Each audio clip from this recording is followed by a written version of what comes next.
Okay, everybody, here's the deal. We have we're here, we're live, and we're going to end this. Give me just 1 second here, ladies and gentlemen.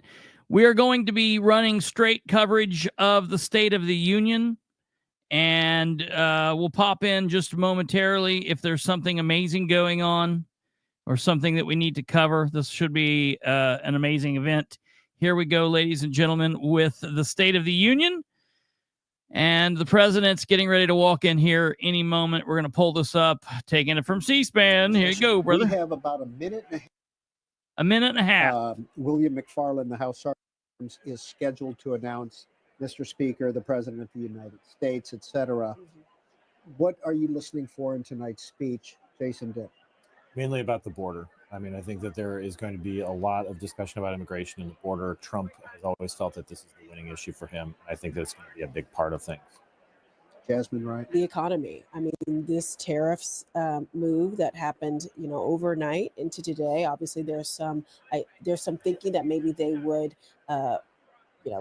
pull back the tariffs or bring it down to a lower percentage. But people are concerned about the economy. They're giving Trump some more time, but people are concerned. And so I want to hear how he not just blames the Biden administration, but how he talks about it moving forward. Well, later tonight, Howard Lutnick, the new Commerce Secretary, made a statement. Yeah, he said that. What should we be listening for?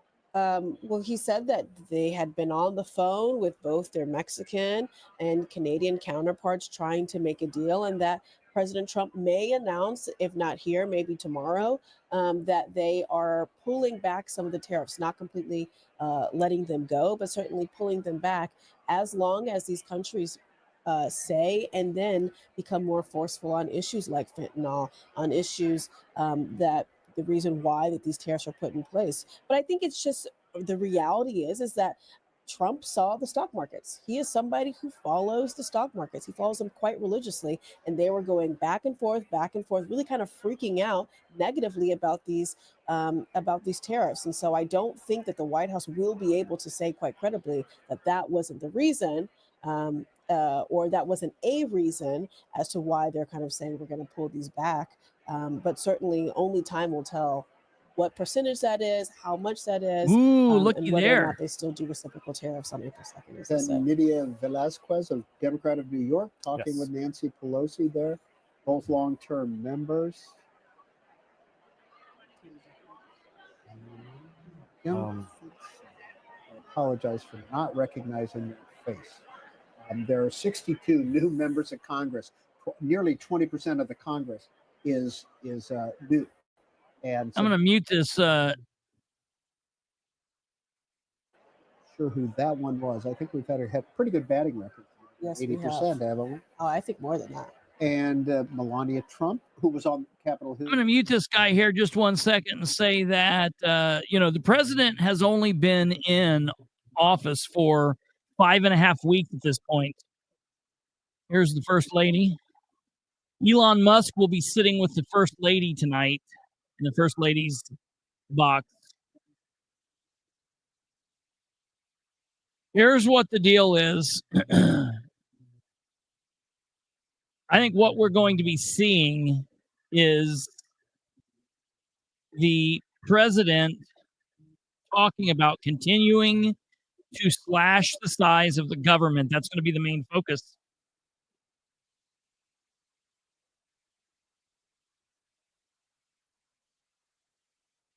We're getting ready here. We're going to pull this back up.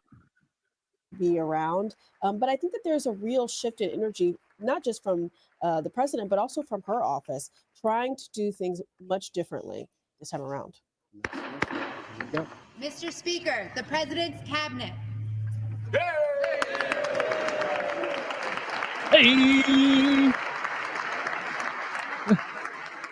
The hell?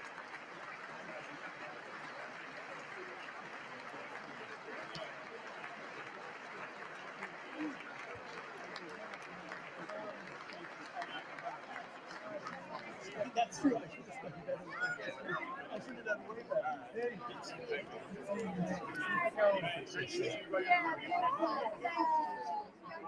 And now the cabinet is coming in. Secretary of State Rubio, Secretary of the Treasury Bissett. We saw there as well Attorney General Pam Bondi, Pete Hegseth was there.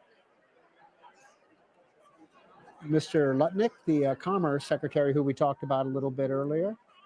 RFK Jr., of course, HHS. There's Scott Turner, HUD. There's Seth. If you're live and want to comment over on the right-hand side of the screen, we would love to have you comment your thoughts during this event.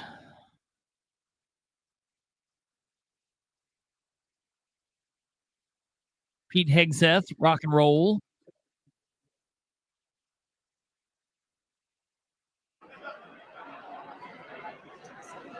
We had Carol from Illinois, Carol Mosley Braun. We have Angela also Brooks, Maryland. Kamala Harris was the second. Kamala Harris, of course, and then Lisa Angela Blunt, also Rochester. Brooks, and, yes. Yeah. Interchangeably through two. And there's Christy Nome, who's she is talking there with the is that the congressman from New Jersey, Jeff? No, that's Burchett. Tim Burchett from Tennessee. There we go.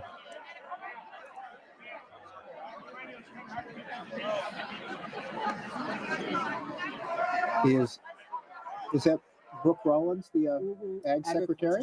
Mm-hmm. Yeah. It is sort of odd to have something like this. Yeah, Alva. I mean, and there's so much we're paying attention to the fashion because of like some of the protests and so forth, having just done the Oscars 2 nights ago. It's not quite as glamorous. Not quite the same. Not quite, yeah, not quite the same. But it is. There is a lot more power. I would concentrated simply in that say, Jason, Dick, that nobody in the world cares what you or I are wearing.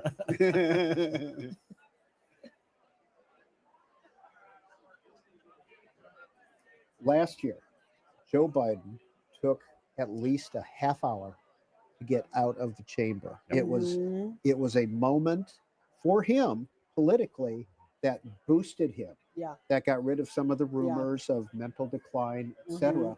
And he worked that room for a half an hour. It was one of the most, in a sense, iconic things I've ever seen in politics. Yeah. Oh my God. And do we expect President Trump to do the same, or I don't know? I don't know if He likes to chat. I don't know if President Trump will be there as long. I mean, in that span, Joe Biden had like 2 hot mic moments that went viral. I mean, he was there for forever. I don't know if you expect President Trump to be for that long, but the reality is that as I've talked to people close to him, he is enjoying this moment. He's happy to be back in the White House. He's happy to have a party that responds to him, that respects him. And he's happy, back to being the center of everything. And so I think you're going to see him show that happiness, shaking hands with his friends, shaking hands, potentially people who don't like him very much, Democrats, kind of pushing them to say something potentially. He's kind of reveling in this moment that he has now that he's back in the White House. And so I think he is going to be there a long time. Whether or not he's there as long as Joe Biden, I think only time will tell, because Joe Biden, I mean, I remember being there, covering it last year and being like, dang, can you leave? I'm trying to go home. So Jesus. You did have end of the night at your high school reunion. It's like, wrap it up, Joe. So we'll see. Hey, listen, we'll see it's what Donald Trump does. watching Fox. I'm watching Fox over here on the right hand side, and there's nothing going on there. Like that Biden. People are just coming in. But who knows what kind of doubts he may have had about his own, his own path. That this is like a beginning as opposed to sort of an end. Even if it seems like we've been in this loop for a while. Yeah, you can see that the cabinet is still not completely seated, and they're not going to bring him in while there's still people in the aisles. But he is nearby. He's in the holding room next to the chamber and should be coming in shortly. Just want to remind our viewers. Obviously, we're going to shut up as soon as the president gets in there. We're going to listen to everything that happens. We'll watch the president leave the room, all without us. There's Tulsi Gabbard, of course, talking with Chip Roy.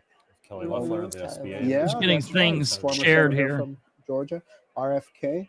I haven't seen RFK Jr. talk to a lot of people. I don't know if that's I saw him saying talk to anything. Jeff Van Drew, and I wonder if it was a conversation about fluoride. Who knows? Because Jeff Edgar is a dentist. Is he really? Did not That's know that. Did fantastic. not know that. So, Yeah, I mean, RFK is having quite the moment right now too with this measles outbreak, kind of going back and forth between whether or not he I'm should really, be promoting vaccines, whether or not he should be promoting, more homeopathy. I'm really interested to hear, and we're not going to hear anything about it, I don't believe, but I'm interested to hear more about what is currently going on between the Attorney General's office and the FBI. Of course, we didn't hear until Saturday. When was it? Friday evening. If the deadline had been met, and then Pam Bondi announced on Hannity that the deadline, in fact, was met. I feel like that was kind of like a blah reaction. Like, what the hell was going on there? We were told that this was not what we wanted. This was not what we thought it would be. And we gave them an ultimatum that this needed to be here at 8 o'clock in the morning on Friday. And if not, we were coming for them. And then 8:30 gets here, 9 o'clock gets here. Nobody knows if they did that or not until she goes on Hannity that night. I think that's ridiculous.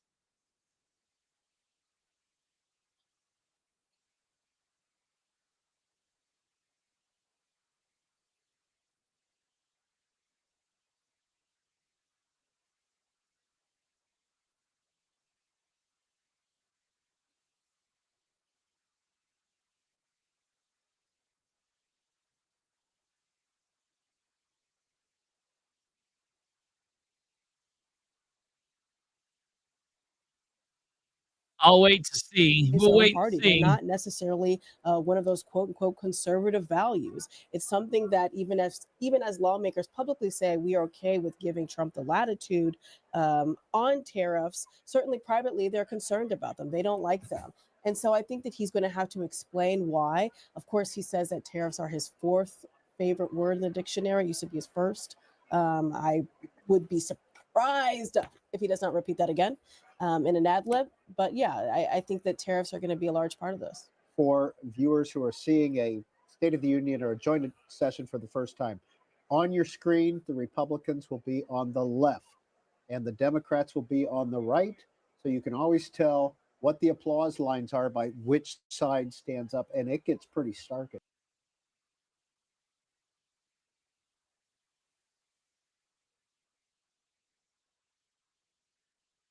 All right. He's getting ready to walk into the room.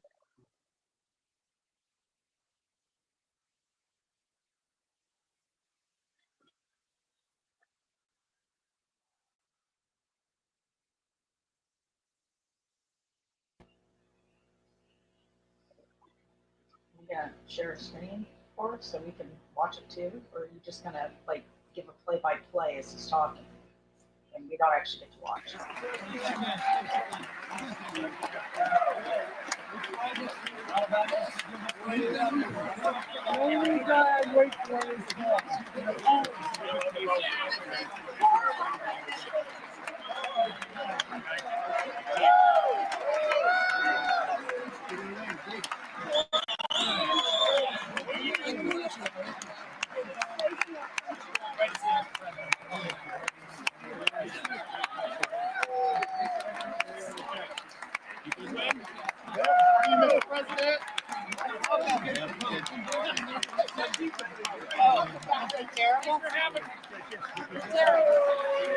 This is not normal.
Wow, he made it down front quick.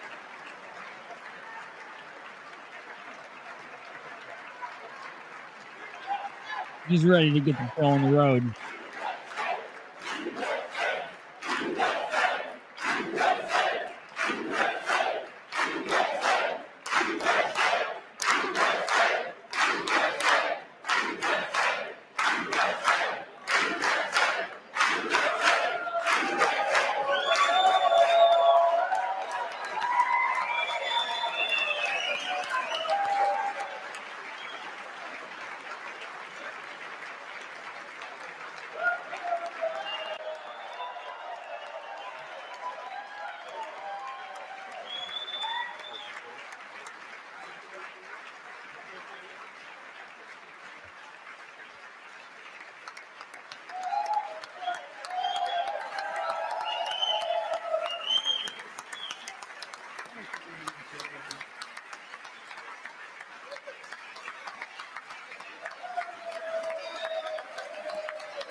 Thank you.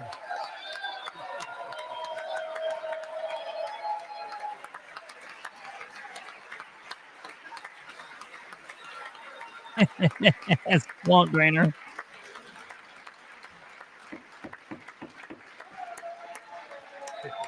Thank you very much. Thank you very much. It's a great honor. Thank you very much. Speaker Johnson, Vice President Vance, the First Lady of the United States,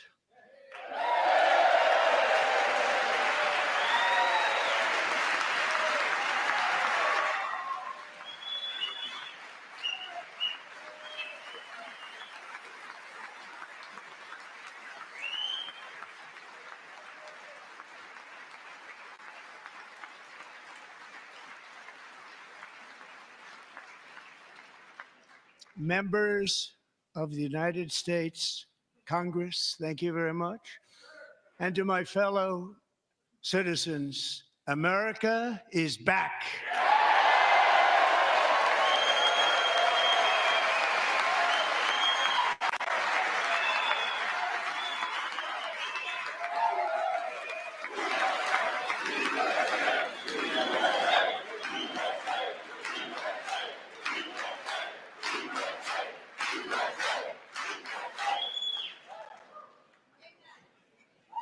6 weeks ago, I stood beneath the dome of this Capitol and proclaimed the dawn of the golden age of America.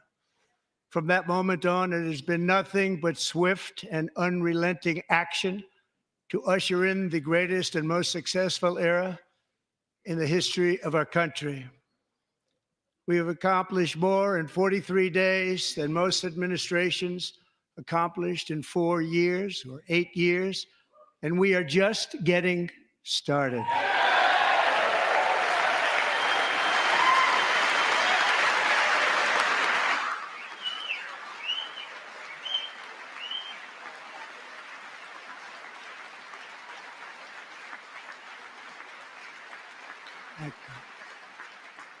I return to this chamber tonight to report that America's momentum is back, our spirit is back, our pride is back, our confidence is back, and the American dream is surging bigger and better than ever before.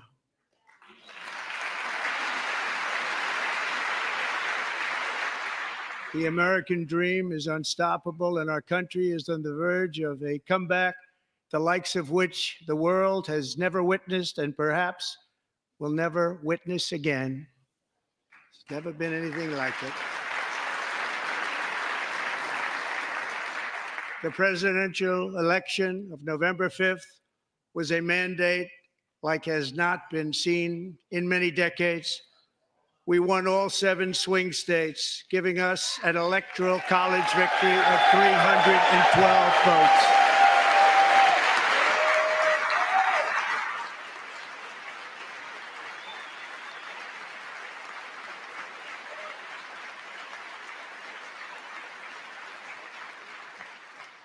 We won the popular vote by big numbers and won counties in our country.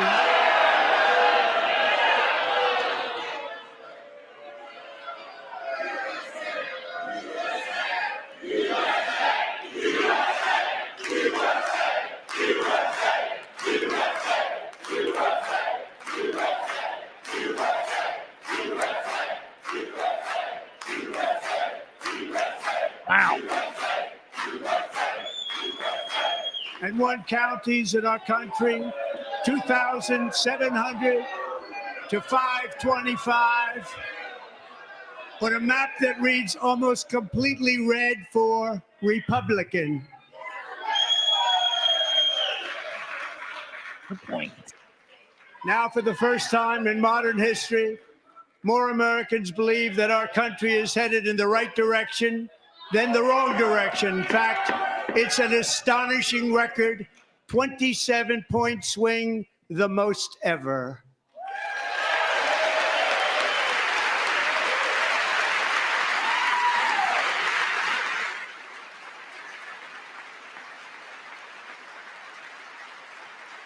Likewise, small business optimism saw its single largest one-month gain ever recorded, a 41-point jump.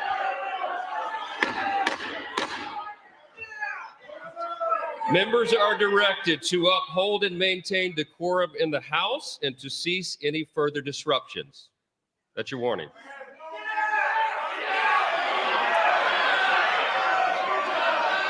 Members are engaging in willful and continuing breach of decorum, and the chair is prepared to direct the Sergeant at Arms to restore order to the joint session.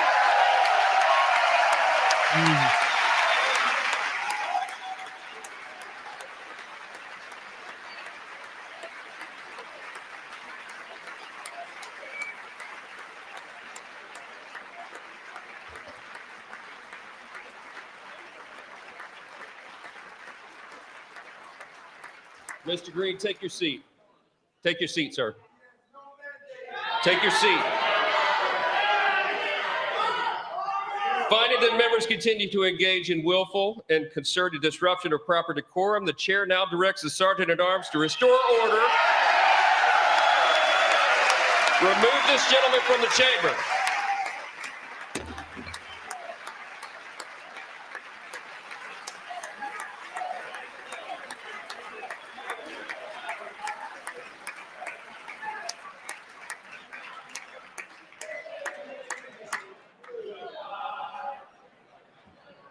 Wow.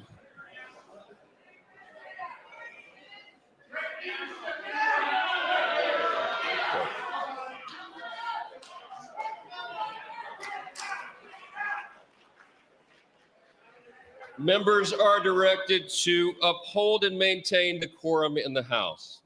Mr. President, you continue. Thank you. Over the past 6 weeks, I have signed nearly 100 executive orders and taken more than 400 executive actions, a record to restore common sense, safety, optimism, and wealth all across our wonderful land. The people elected me to do the job, and I'm doing it.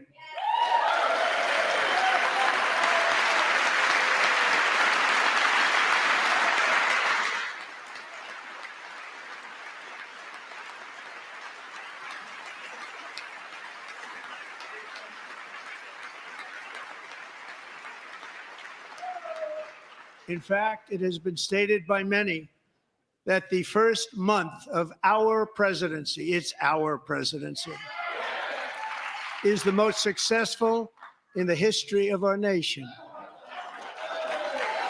By many.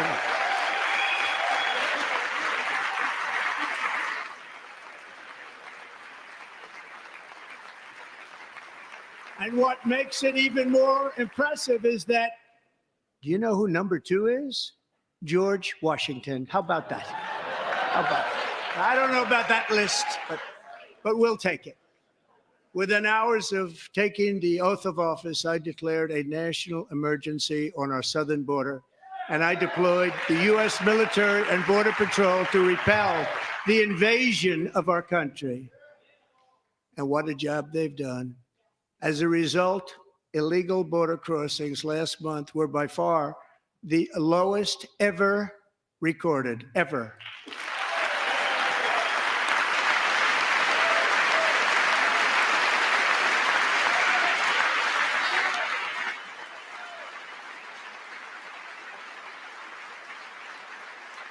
They heard my words and they chose not to come. Much easier that way. In comparison, under Joe Biden, the worst president in American history, there were hundreds of thousands of illegal crossings a month, and virtually all of them, including murderers, drug dealers, gang members, and people from mental institutions and insane asylums, were released into our country. Who would want to do that?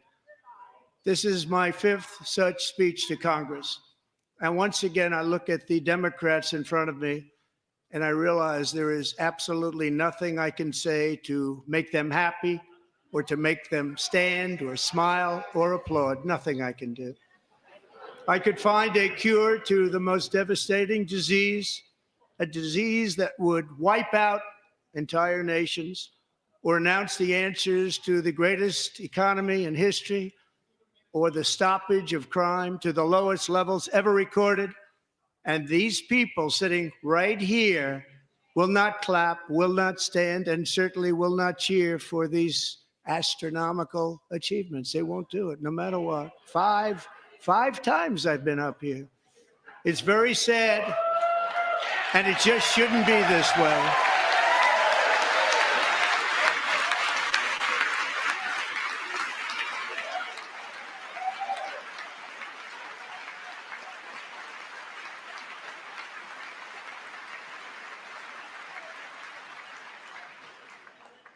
So Democrats sitting before me, for just this one night, why not join us in celebrating so many incredible wins for America?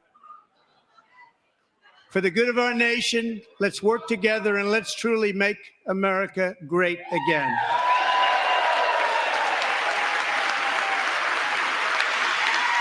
I thought she had a bottle of wine. I thought she had a bottle of wine.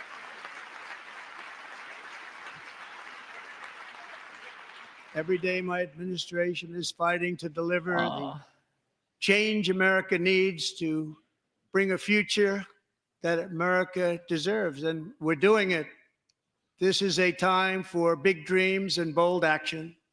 Upon taking office, I imposed an immediate freeze on all federal hiring, a freeze on all new federal regulations, and a freeze on all foreign aid.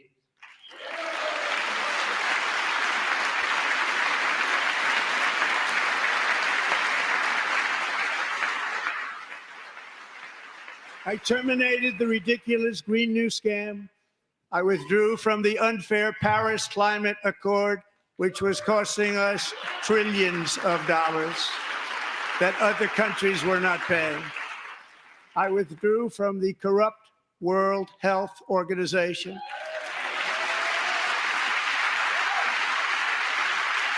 And I also withdrew from the anti-American UN Human Rights Council.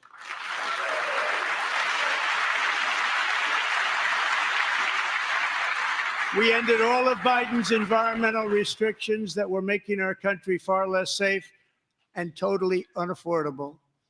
And importantly, we ended the last administration's insane electric vehicle mandate, saving our auto workers and companies from economic destruction.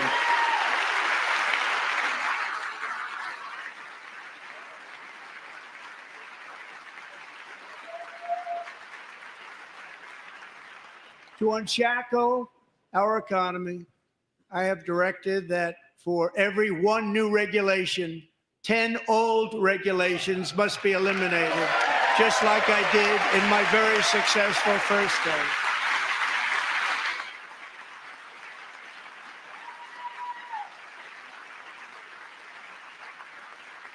And in that first term, we set records on ending unnecessary rules and regulations like no other president had done before.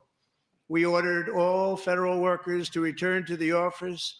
They will either show up for work in person or be removed from their job.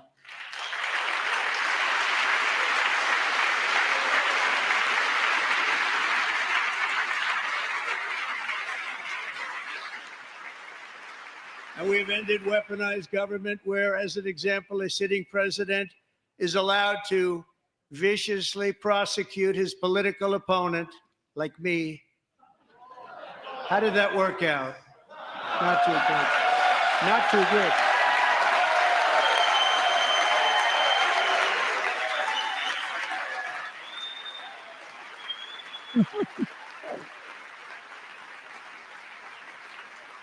And I have stopped all government censorship and brought back free speech in America. It's back.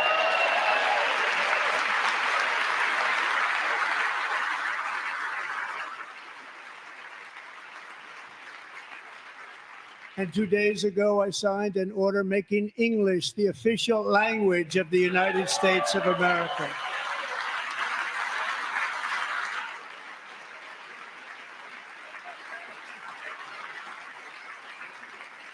I renamed the Gulf of Mexico the Gulf of America.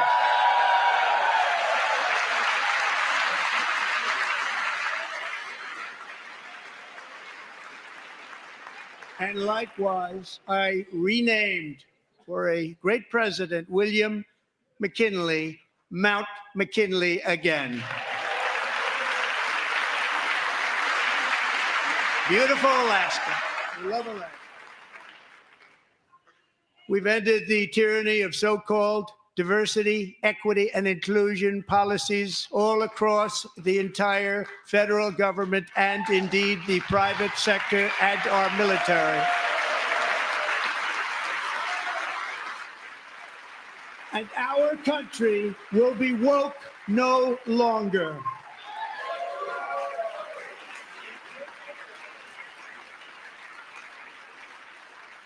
We believe that whether you are a doctor, an accountant, a lawyer, or an air traffic controller, you should be hired and promoted based on skill and competence, not race or gender. Very important.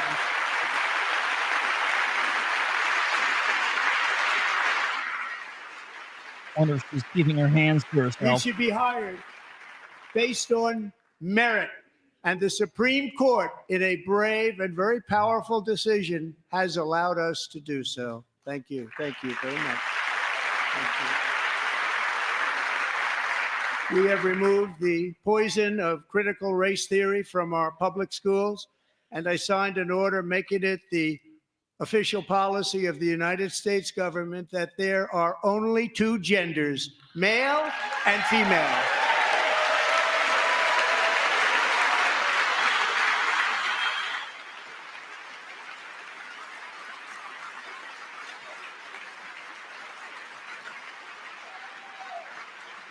I also signed an executive order to ban men from playing in women's sports.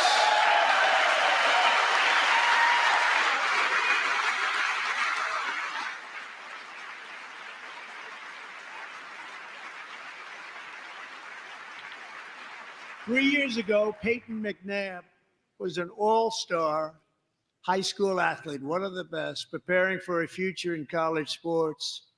But when her girls' volleyball match was invaded by a male, he smashed the ball so hard in Peyton's face, causing traumatic brain injury, partially paralyzing her right side and ending her athletic career. It was a shot like she's never seen before. She's never seen anything like it. Peyton is here tonight in the gallery, and Peyton, from now on, schools will kick the men off the girls' team, or they will lose all federal funding.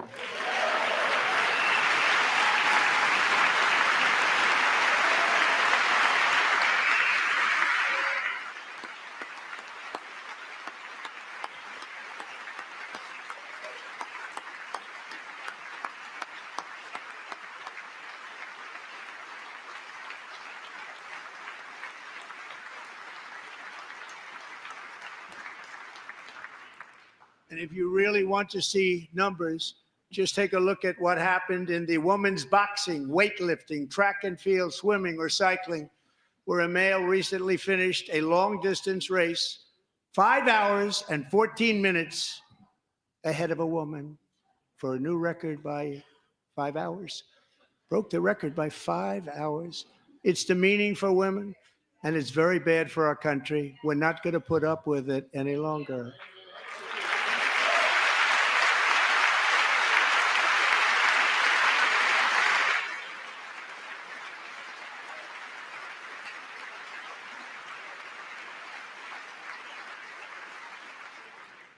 What I have just described is only a small fraction of the common sense revolution that is now, because of us, sweeping the entire world. Common sense has become a common theme, and we will never go back. Never. Never going to let that happen. Among my very highest priorities is to rescue our economy and get dramatic and immediate relief to working families. As you know, we inherited from the last administration an economic catastrophe and an inflation nightmare. Their policies drove up energy prices, pushed up grocery costs, and drove the necessities of life out of reach for millions and millions of Americans. They've never had anything like it. We suffered the worst inflation in 48 years, but perhaps even in the history of our country. They're not sure. As president, I'm fighting every day to reverse this damage and make America affordable again.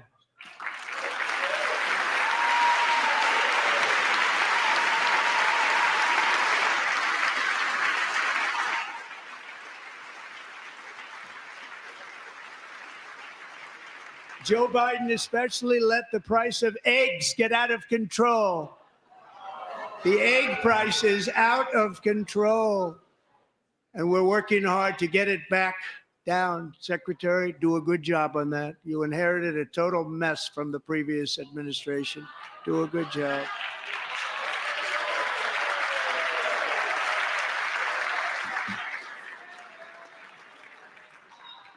A major focus of our fight to defeat inflation is rapidly reducing the cost of energy. The previous administration cut the number of new oil and gas leases by 95%, slowed pipeline construction to a halt, and closed more than 100 power plants. We are opening up many of those power plants right now.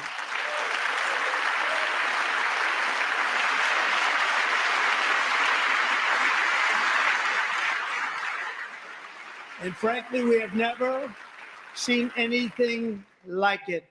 That's why on my first day in office, I declared a national energy emergency. As you've heard me say many times, we have more liquid gold under our feet than any nation on earth, and by far. And now I fully authorize the most talented team ever assembled to go and get it. It's called Drill, Baby, Drill.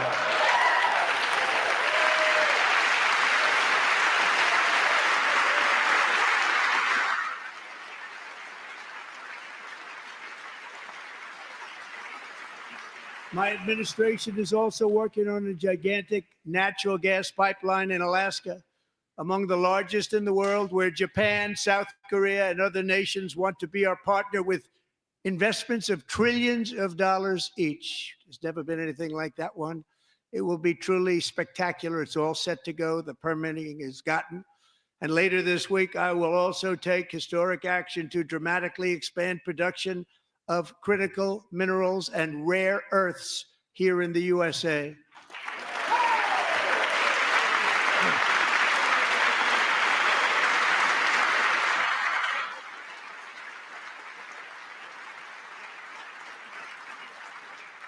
To further combat inflation, we will not only be reducing the cost of energy, but will be ending the flagrant waste of taxpayer dollars.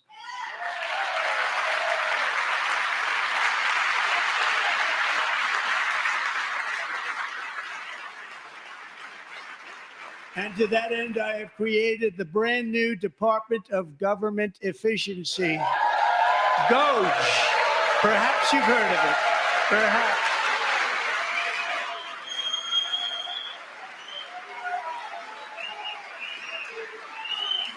Which is headed by Elon Musk, who is in the gallery tonight.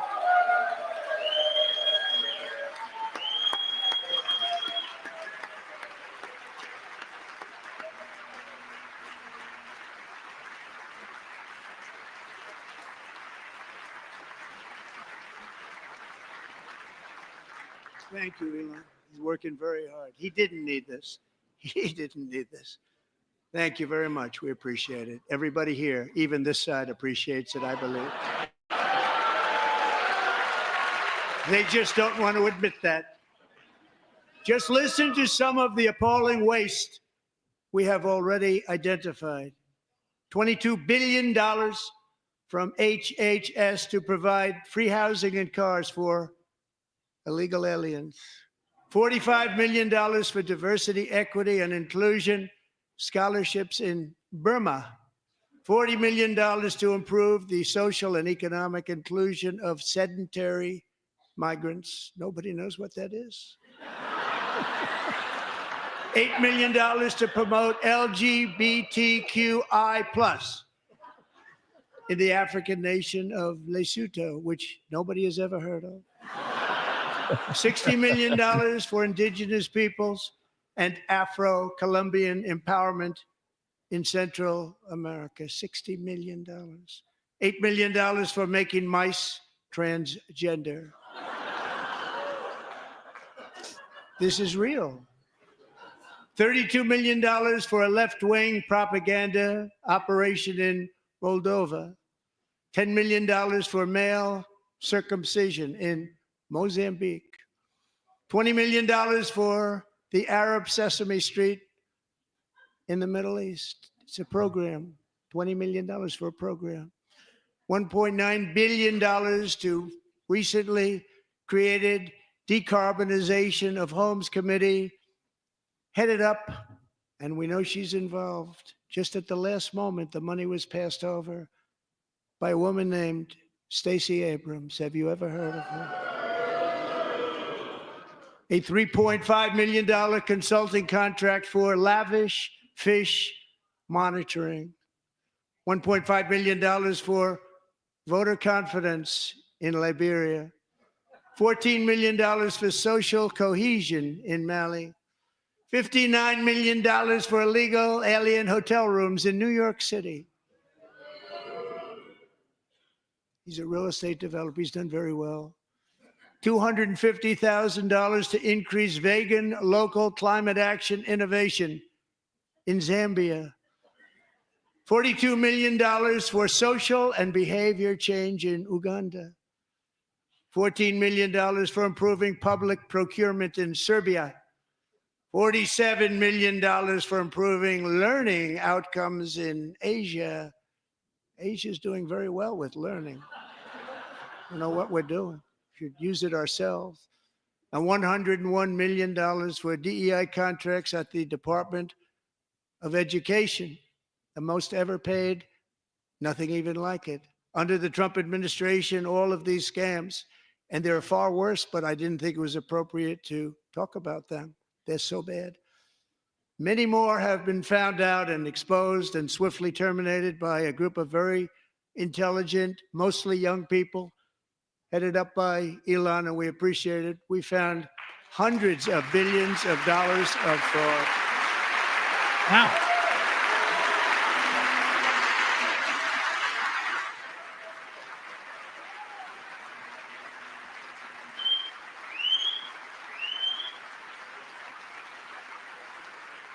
And we've taken back the money and reduced our debt to fight inflation and other things. Taking back a lot of that money. We got it just in time. This is just the beginning. The Government Accountability Office, a federal government office, has estimated annual fraud of over $500 billion in our nation, and we are working very hard to stop it. We're going to. We're also identifying shocking levels of incompetence and probable fraud in the Social Security program for our seniors, and that our seniors and people that we love rely on. Believe it or not, government databases list 4.7 million Social Security members from people aged 100 to 109 years old.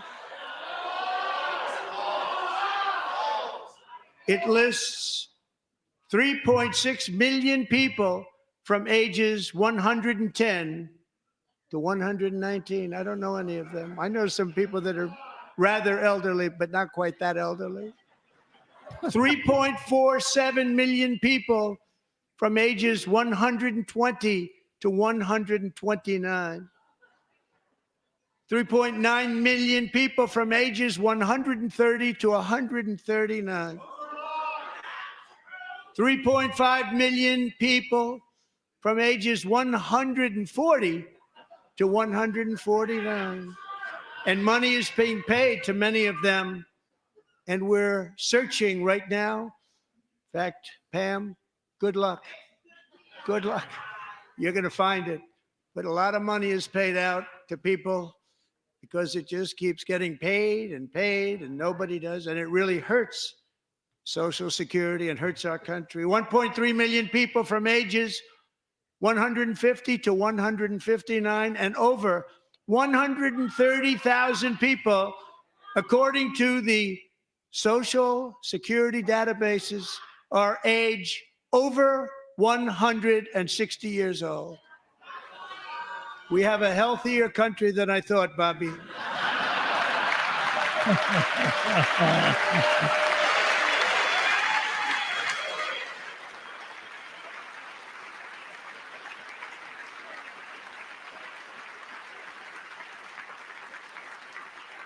Including, to finish, 1,039 people between the ages of 220 and 229, one person between the age of 240 and 249, and one person is listed at 360 years of age.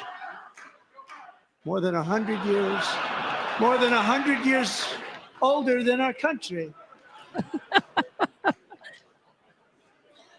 But we're going to find out where that money's going, and it's not going to be pretty. By slashing all of the fraud, waste, and theft we can find, we will defeat inflation, bring down mortgage rates, lower car payments and grocery prices, protect our seniors, and put more money in the pockets of American families.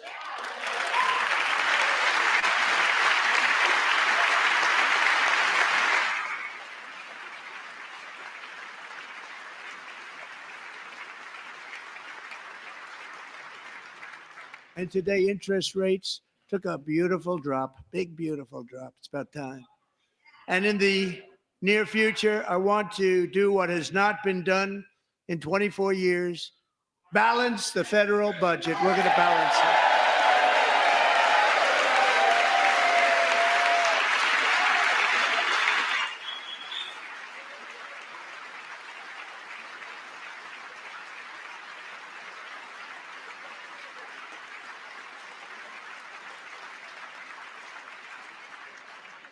With that goal in mind, we have developed in great detail what we are calling the Gold Card, which goes on sale very, very soon. What up, For Aaron? $5 million, we will allow the most successful job-creating people from all over the world to buy a path to U.S. citizenship. It's like the green card, but better and more sophisticated. And these people will have to pay tax in our country. They won't have to pay tax from where they came. The money that they've made, you wouldn't want to do that, but they have to pay tax, create jobs. They'll also be taking people out of colleges and paying for them so that we can keep them in our country instead of having them being forced out. Number one, at the top school, as an example, being forced out and not being allowed to stay and create tremendous numbers of jobs and great success for a company out there. So while we take out the criminals, killers, traffickers, and child predators who are allowed to enter our country under the open border policy of these people, the Democrats, the Biden administration, the open border insane policies that you've allowed to destroy our country, we will now bring in brilliant, hardworking, job-creating people. They're going to pay a lot of money, and we're going to reduce our debt with that money.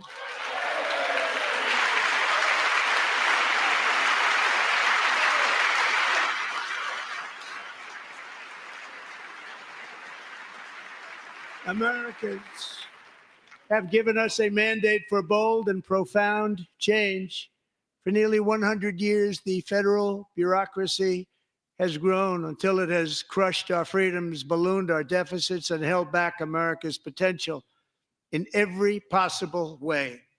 The nation founded by pioneers and risk takers now drowns under millions and millions of pages of regulations and debt. Approvals that should take 10 days to get instead take 10 years, 15 years, and even 20 years before you're rejected. Meanwhile, we have hundreds of thousands of federal workers who have not been showing up to work. My administration will reclaim power from this unaccountable bureaucracy, and we will restore true democracy to America again.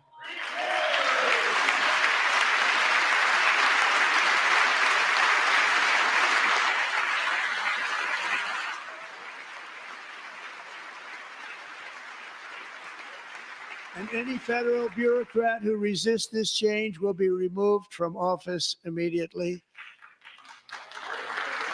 Because we are draining the swamp. It's very simple. And the days of rule by unelected bureaucrats are over.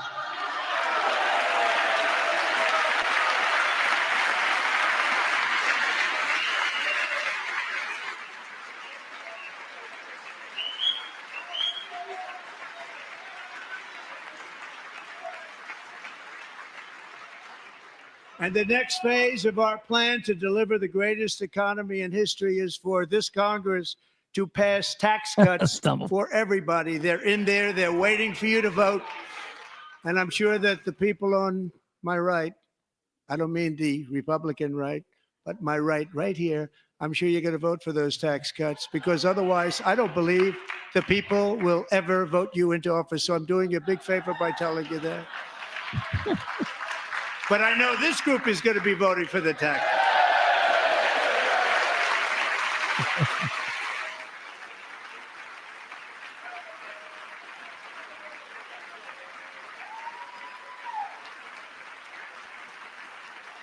Thank you. It's a very, very big part of our plan. We had tremendous success in our first term with it. A very big part of our plan. We're seeking permanent income tax cuts all across the board. And to get urgently needed relief to Americans hit especially hard by inflation, I'm calling for no tax on tips, no tax on overtime, and no tax on Social Security benefits for our great seniors.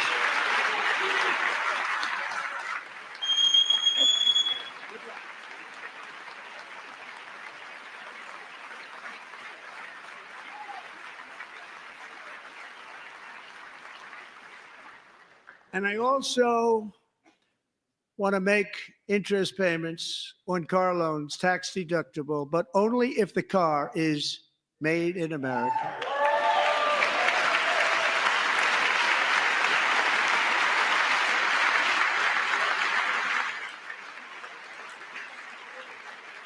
And by the way, we're going to have growth in the auto industry like nobody's ever seen. Plants are opening up all over the place. Deals are being made. Never seen. That's a combination of the election win and tariffs. It's a beautiful word, isn't it? That, along with our other policies, will allow our auto industry to absolutely boom. It's going to boom. Spoke to the majors today, all three, the top people, and they're so excited. In fact, already numerous car companies have announced that they will be building massive automobile plants in America, with Honda just announcing a new plant in Indiana, one of the largest anywhere in the world.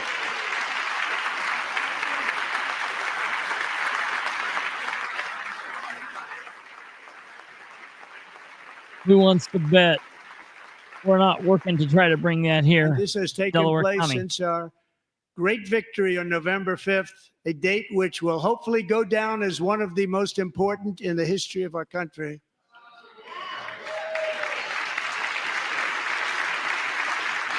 In addition, as part of our tax cuts, we want to cut taxes on domestic production and all manufacturing. And just as we did before, we will provide 100% expensing. It will be retroactive to January 20th, 2025. And it was one of the main reasons why our tax cuts were so successful in our first term, giving us the most successful economy in the history of our country. First term. We had a great first term.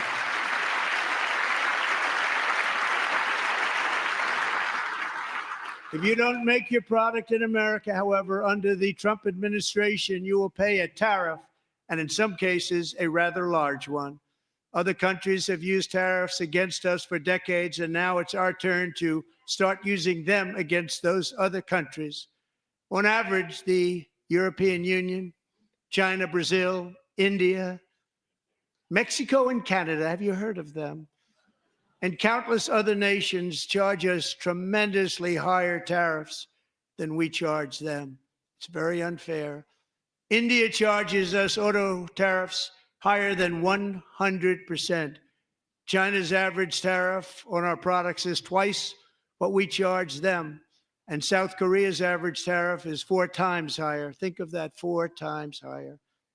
And we give so much help militarily and in so many other ways to South Korea, but that's what happens. This is happening by friend and foe. This system is not fair to the United States and never was. And so on April 2nd, I wanted to make it April 1st, but I didn't want to be accused of April Fool's Day. That's not, just one day was cost us a lot of money. But we're going to do it in April. I'm a very superstitious person. April 2nd, reciprocal tariffs kick in.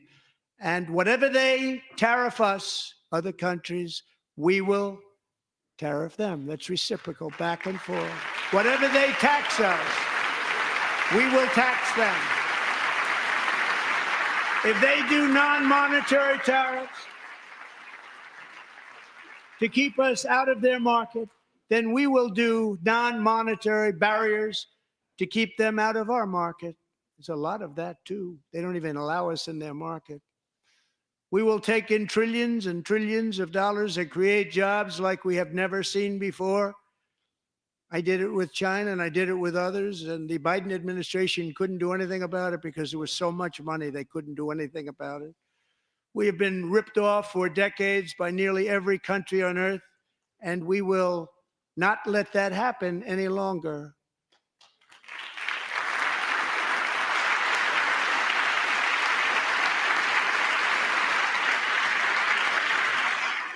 Much has been said over the last 3 months about Mexico and Canada, but we have very large deficits with both of them. But even more importantly, they've allowed fentanyl to come into our country at levels never seen before, killing hundreds of thousands of our citizens and many very young, beautiful people, destroying families. Nobody's ever seen anything like it. They are, in effect, receiving subsidies of hundreds of billions of dollars. We pay subsidies to Canada and to Mexico of hundreds of billions of dollars, and the United States will not be doing that any longer. We're not going to do it any longer.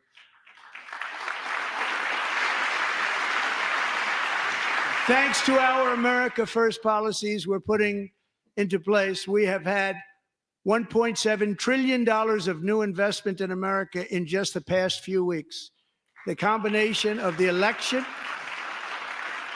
and our economic policies that people of SoftBank, one of the most brilliant anywhere in the world, announced a $200 billion investment.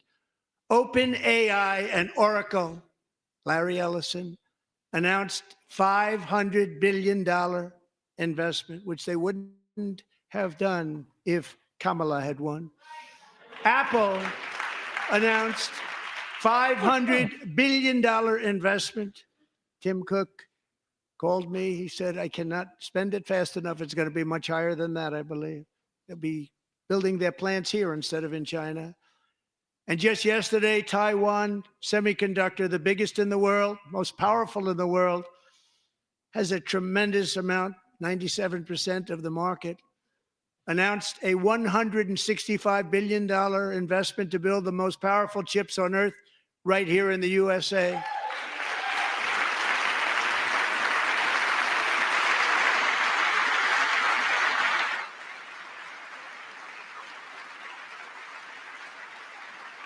And we're not giving them any money. Your CHIPS Act is a horrible, horrible thing. We give hundreds of billions of dollars, and it doesn't mean a thing. They take our money and they don't spend it.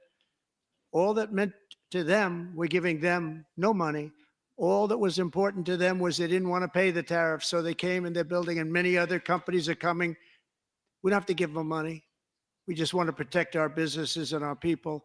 And they will come because they won't have to pay tariffs if they build in America. So it's very amazing. You should get rid of the CHIP Act, and whatever's left over, Mr. Speaker, you should use it to reduce debt or any other reason you want to.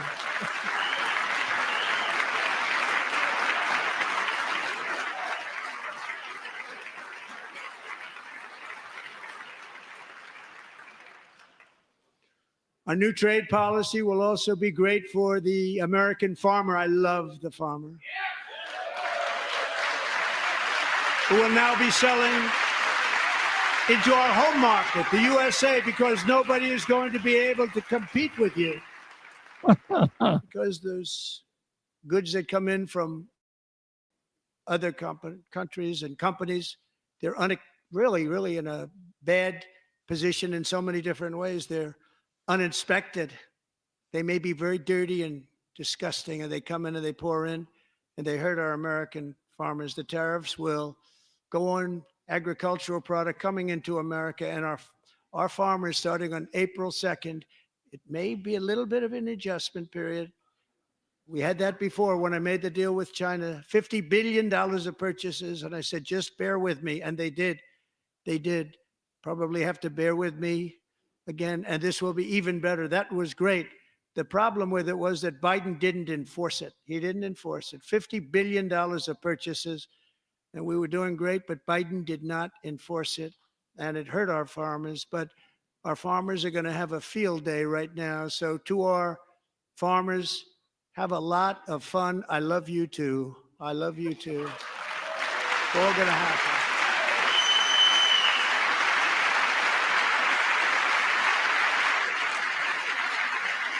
And I have also imposed a 25% tariff on foreign aluminum, copper, lumber, and steel, because if we don't have, as an example, steel and lots of other things, we don't have a military, and frankly, we just won't have a country very long. Here today is a proud American steelworker, fantastic person from Decatur, Alabama, Jeff Denard. Has been working at the same steel plant for 27 years in a job that has allowed him to serve as the captain of his local volunteer fire department, raise 7 children with his beautiful wife, Nicole, and over the years provide a loving home for more than 40 foster children. So great, Jeff. Easy.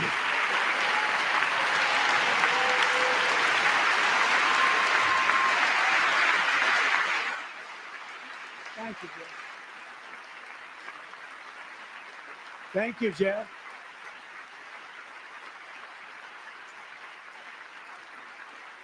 Stories like Jeff's remind us that tariffs are not just about protecting American jobs. They're about protecting the soul of our country. Tariffs are about making America rich again and making America great again, and it's happening, and it will happen rather quickly. There'll be a little disturbance, but we're okay with that. It won't be much. No, you're not. Oh. And look where Biden took us. Very low, the lowest we've ever been. Jeff, I want to thank you very much. And I also want to recognize another person who has devoted herself to foster care community. She works so hard on it. A very loving person, our magnificent First Lady of the United States.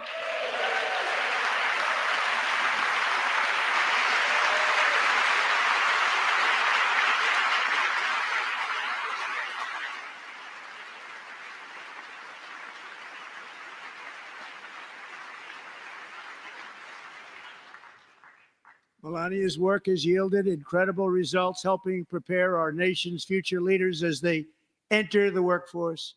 Our First Lady is joined by two impressive young women, very impressive. Haley Ferguson, who benefited from the First Lady's Fostering the Future initiative and is poised to complete her education and become a teacher. And Elliston Berry, who became a victim of an illicit deepfake image produced by a peer.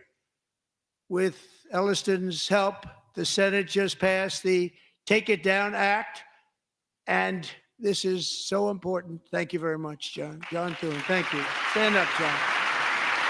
Thank you, John. No.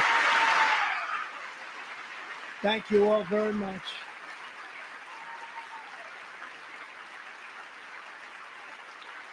Thank you. And thank you to John Thune and the Senate.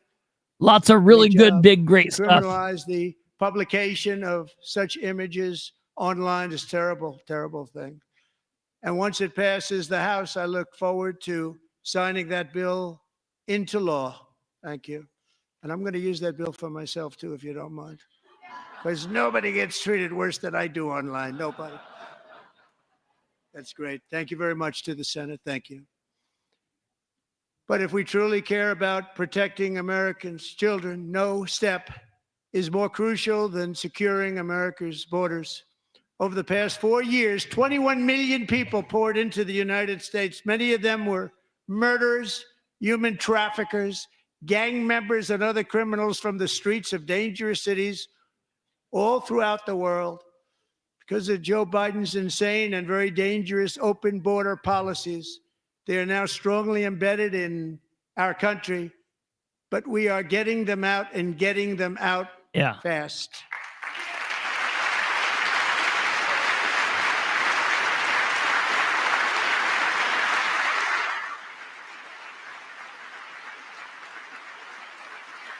And I want to thank Tom Homan and Christy. I want to thank you and Paul of Border Patrol. I want to thank you. What a job they've all done. Everybody, Border Patrol, ICE, law enforcement in general is incredible. We have to take care of our law enforcement. Have to.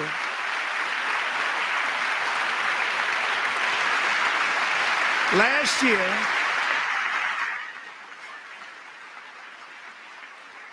a brilliant 22-year-old nursing student named Laken Riley, the best in her class, admired by everybody, went out for a jog on the campus of the University of Georgia. That morning, Laken was viciously attacked, assaulted, beaten, brutalized, and horrifically murdered.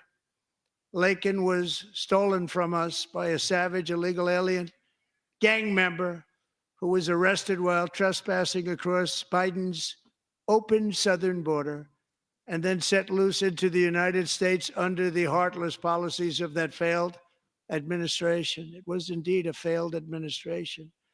He had then been arrested and released in a Democrat-run sanctuary city, a disaster, before ending the life of this beautiful young angel.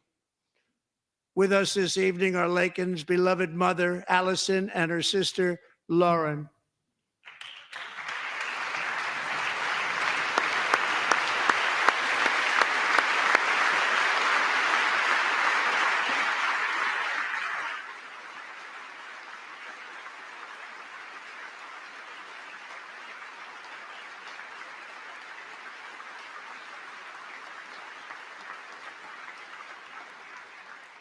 Last year, I told Laken's grieving parents that we would ensure their daughter would not have died in vain. That's why the very first bill I signed into law as your 47th president mandates the detention of all dangerous criminal aliens who threaten public safety. It's a very strong, powerful act. Yeah, right.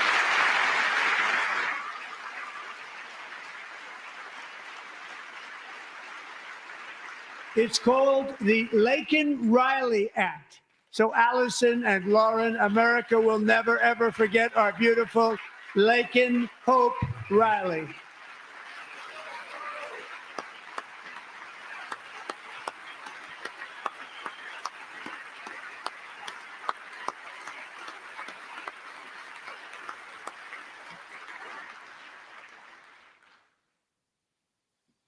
Thank you very much.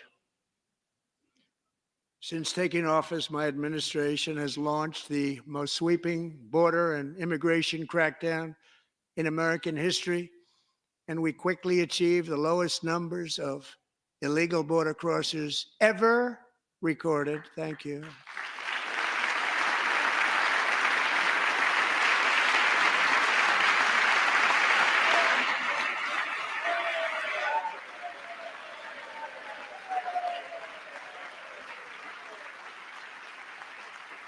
The media and our friends in the Democrat Party kept saying we needed new legislation. We must have legislation to secure the border.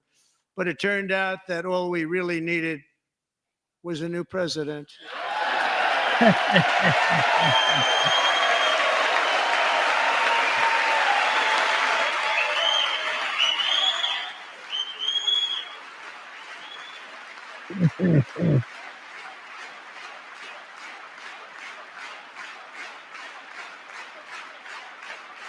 Oh, God. Why do they just look like Joe that? Biden didn't just open our borders, he flew illegal aliens over them to overwhelm our schools, hospitals, and communities throughout the country.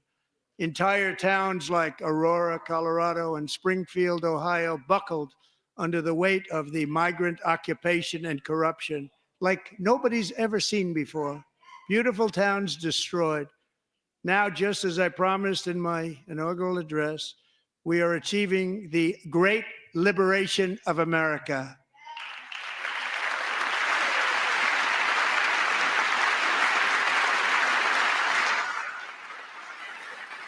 But there still is much work to be done. Here tonight is a woman I have gotten to know, Alexis Nungari from Houston. Wonderful woman. Last June, Alexis's 12-year-old daughter, her precious Jocelyn, walked to a nearby convenience store. She was kidnapped, tied up, assaulted for 2 hours under a bridge, and horrifically murdered. Arrested and charged with this heinous crime are 2 illegal alien monsters from Venezuela, released into America by the last administration through their ridiculous open border. The death of this beautiful 12-year-old girl and the agony of her mother and family touched our entire nation greatly.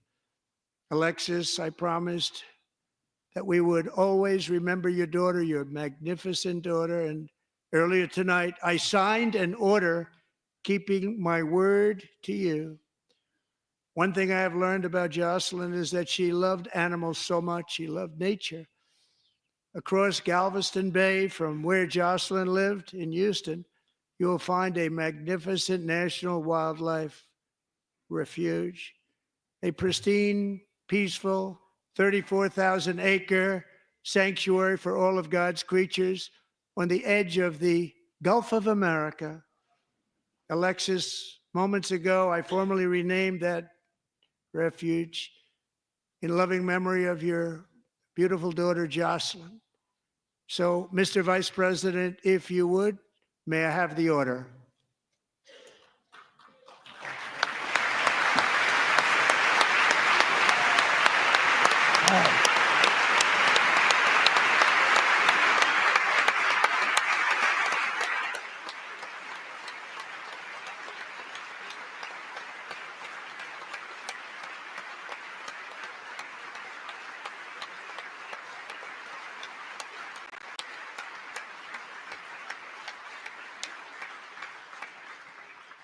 Thank you very much.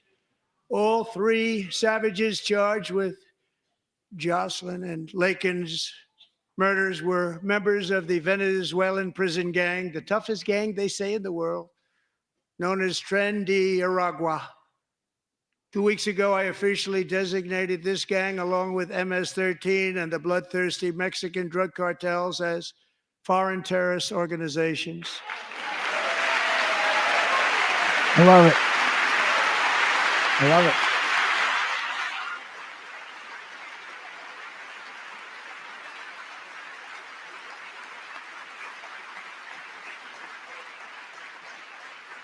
They are now officially in the same category as ISIS, and that's not good for them.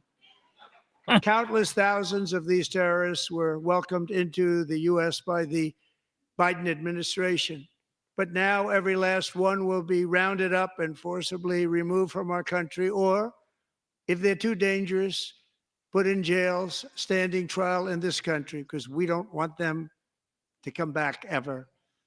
With us this evening is a warrior on the front lines of that battle, Border Patrol Agent Roberto Ortiz. Great guy.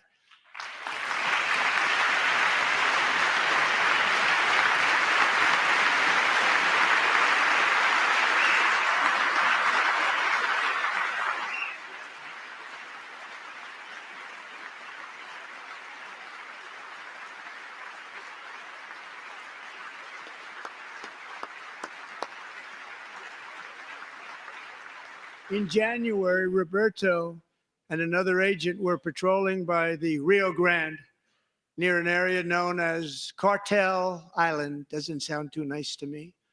When heavily armed gunmen started shooting at them, Roberto saw that his partner was totally exposed, at great danger, and he leapt into action, returning fire and providing crucial seconds for his fellow agent to seek safety, just barely.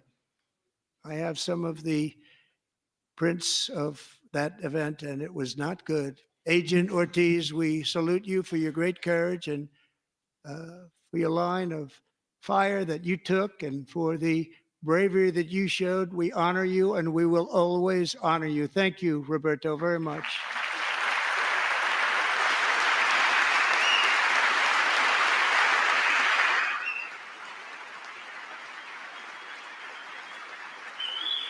Wild. Thank you, Roberto. And I actually got to know him on my many calls to the border.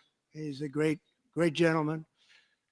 The territory to the immediate south of our border is now dominated entirely by criminal cartels that murder, rape, torture, and exercise total control. They have total control over a whole nation, posing a grave threat to our national security.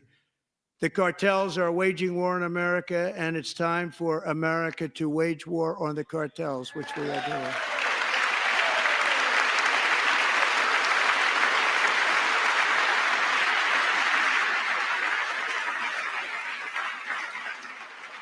Five nights ago, Mexican authorities, because of our tariff policies being imposed on them, think of this, handed over to us 29 of the biggest cartel leaders in their country. That has never happened before. They want to make us happy.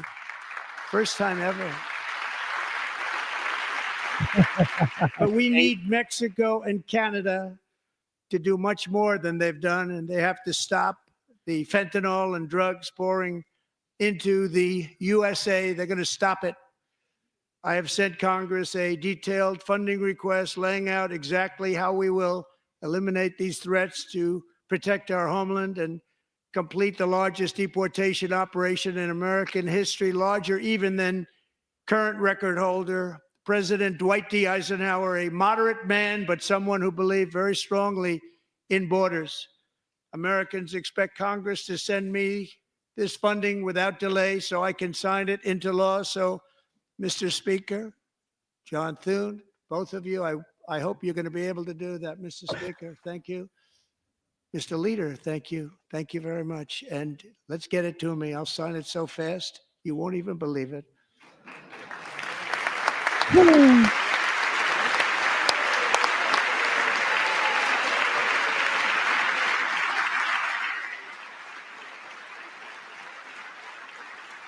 And as we reclaim our sovereignty, we must also bring back law and order to our cities and towns.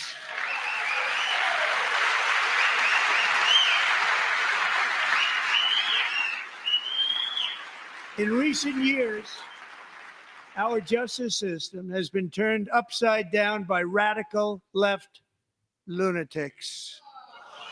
Many jurisdictions virtually ceased enforcing the law against dangerous repeat offenders while weaponizing law enforcement against political opponents like me. My administration has acted swiftly and decisively to restore fair, equal, and impartial justice under the constitutional rule of law, starting at the FBI and the DOJ. Pam, good luck. Cash, wherever you may be, good luck. Good luck. Pam Bondi, good luck. So important.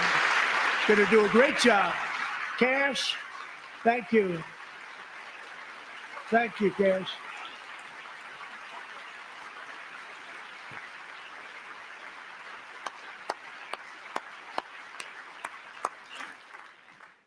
They've already started very strong. They're going to do a fantastic job. You're going to be very proud of them. We're also once again giving our police officers the support, protection, and respect they so dearly deserve. They have to get it. They have such a hard, dangerous job, but we're going to make it less dangerous. The problem is the bad guys don't respect the law, but they're starting to respect it, and they soon will respect it. This also includes our great fire departments throughout the country. Our firemen and women are unbelievable people, and we'll never forget them. And besides that, they voted for me in record numbers, so I have no choice.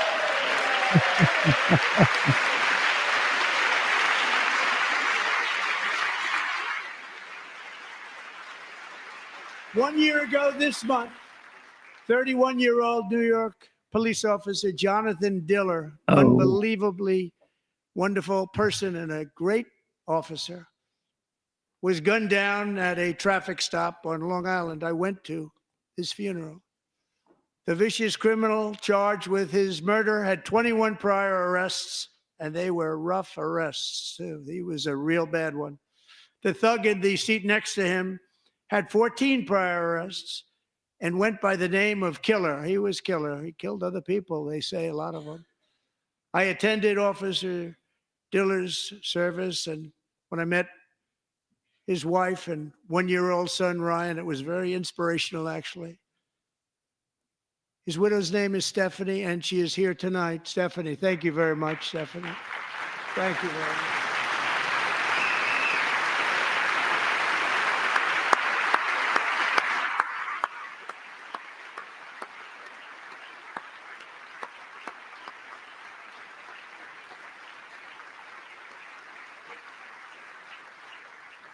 Stephanie, we're going to make sure that Ryan knows his dad was a true hero, New York's finest, and we're going to get these cold-blooded killers and repeat offenders off our streets, and we're going to do it fast. Got to stop it. They get out with 28 arrests. They push people into subway trains. They hit people over the head, back of the head with baseball bats. We got to get them out of here. I've already signed an executive order requiring a mandatory death penalty for anyone who murders a police officer.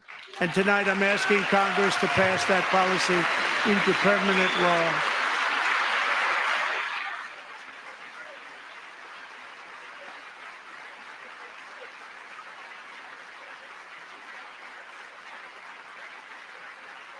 I'm also asking for a new crime bill getting tough on repeat offenders while enhancing protections for America's police officers so they can do their jobs without fear of their lives being totally destroyed.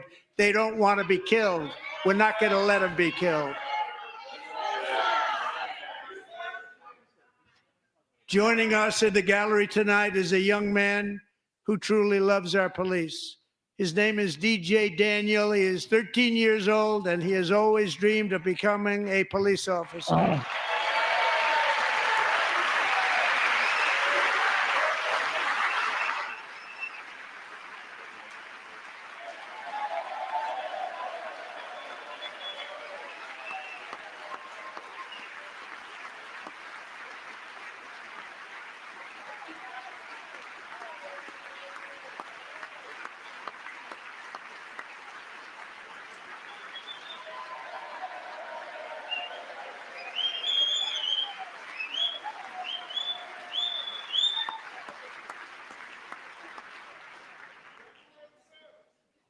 But in 2018, DJ was diagnosed with brain cancer.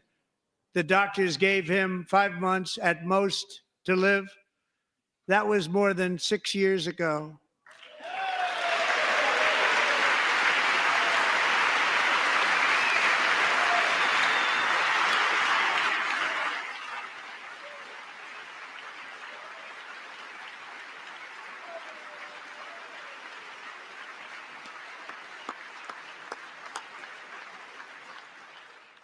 Since that time, DJ and his dad have been on a quest to make his dream come true, and DJ has been sworn in as an honorary law enforcement officer, actually a number of times. The police love him, the police departments love him.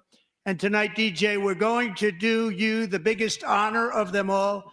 I am asking our new Secret Service Director, Sean Curran, to officially make you an agent of the United States Secret Service.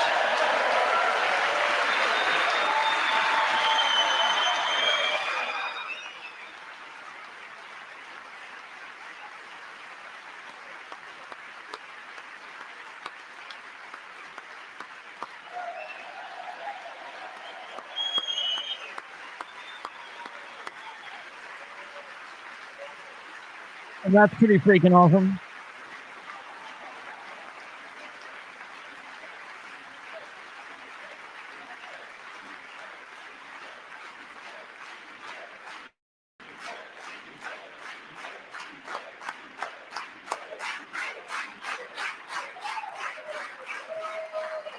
Thank you, DJ. DJ's doctors believe his cancer likely came from a chemical he was exposed to when he was younger. Since 1975, rates of child cancer have increased by more than 40%. Reversing this trend is one of the top priorities for our new presidential commission to make America healthy again, chaired by our new Secretary of Health and Human Services, Robert F. Kennedy, Jr.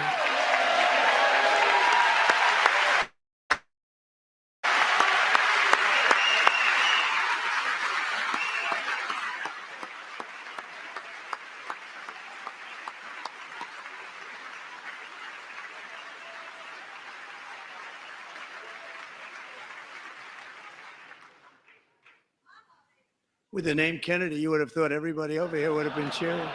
How quickly they forget. Our goal is to get toxins out of our environment, poisons out of our food supply, and keep our children healthy and strong. As an example, not long ago, and you can't even believe these numbers, 1 in 10,000 children had autism, 1 in 10,000. And now it's 1 in 36. There's something wrong. 1 in 36. Think of that. So we're going to find out what it is, and there's nobody better than Bobby and all of the people that are working with you. You have the best to figure out what is going on. Okay, Bobby, good luck. It's a very important job. Thank you.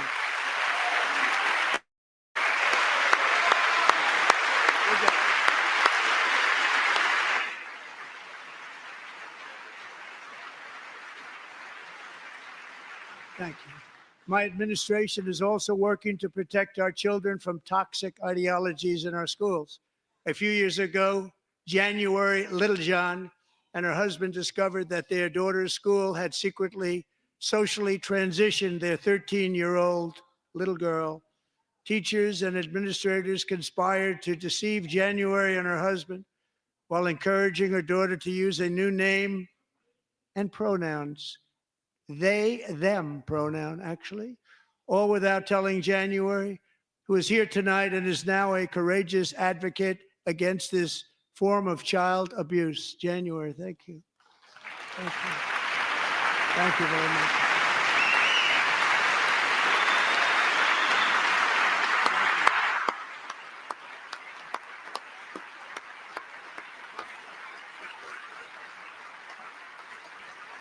Thank you. Stories like this are why, shortly after taking office, I signed an executive order banning public schools from indoctrinating our children with transgender ideology.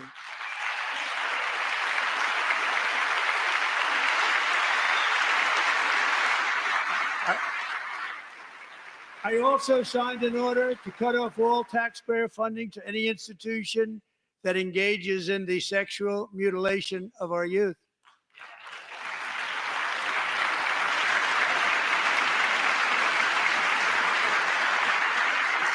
And now I want Congress to pass a bill permanently banning and criminalizing sex changes on children and forever ending the lie that any child is trapped in the wrong body. This is a big lie.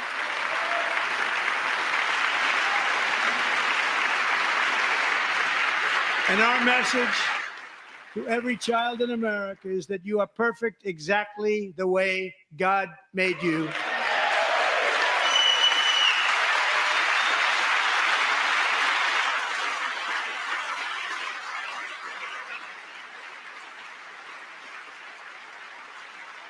Because we're getting wokeness out of our schools and out of our military, and it's already out, and it's out of our society. We don't want it. Wokeness is trouble. Wokeness is bad. It's gone. It's gone. And we feel so much better for it, don't we? Don't we feel better? Our service members won't be activists and ideologues. They will be fighters and warriors. They will fight for our country. And Pete, congratulations. Secretary of Defense, congratulations.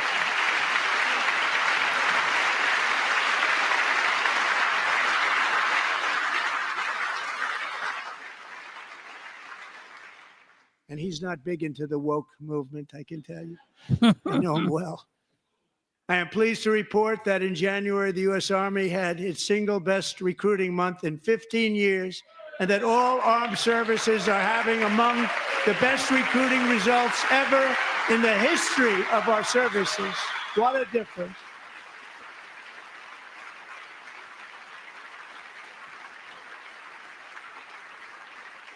And you know, it was just a few months ago where the results were exactly the opposite. We couldn't recruit anywhere. We couldn't recruit.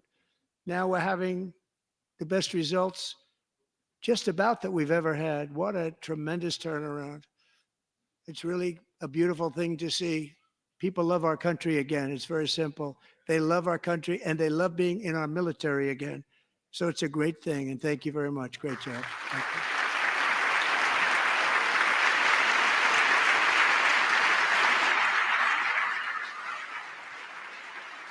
We're joined tonight Badass. by a young man, Jason Hartley, who knows the weight of that call of duty. Jason's father, grandfather, and great-grandfather all wore the uniform. Jason tragically lost his dad, who was also a Los Angeles County Sheriff's deputy when he was just a boy, and now he wants to carry on the family legacy of service. Jason is a senior in high school, a six-letter varsity athlete, a really good athlete, they say, a brilliant student with a 4.46, that's good, GPA. And his greatest dream is to attend the U.S. Military Academy at West Point.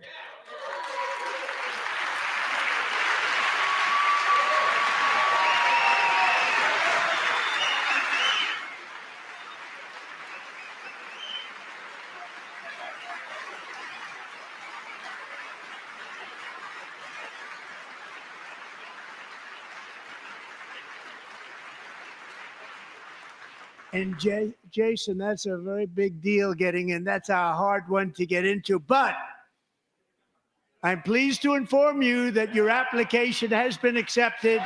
You will soon be joining the Corps of that's cool. Cadets.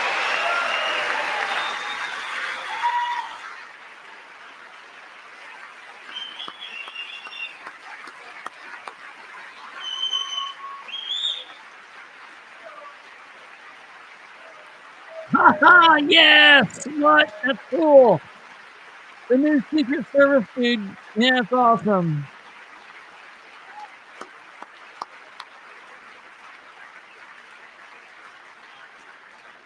Thank you. Jason, you're going to be on the long gray line, Jason. As Commander-in-Chief, my focus is on building the most powerful military of the future. As a first step, I'm asking Congress to fund a state-of-the-art Golden Dome missile defense shield to protect our homeland, all made in the USA.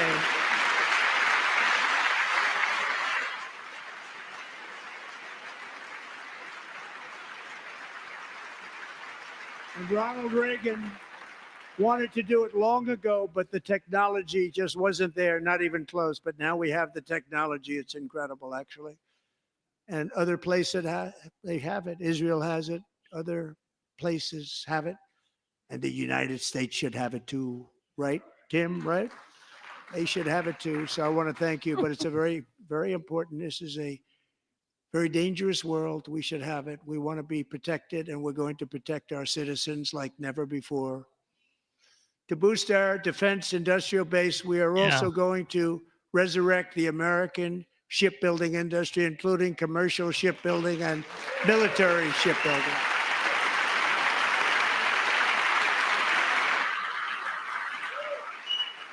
And for that purpose, I am announcing tonight that we will create a new Office of Shipbuilding in the White House and offer special tax incentives to bring this industry home to America where it belongs. We used to make so many ships.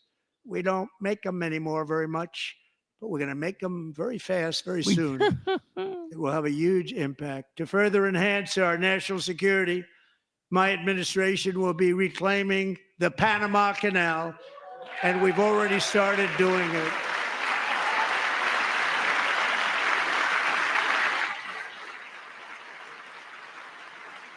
Just today, a large American company announced they are buying both ports around the Panama Canal and lots of other things having to do with the Panama Canal and a couple of other canals.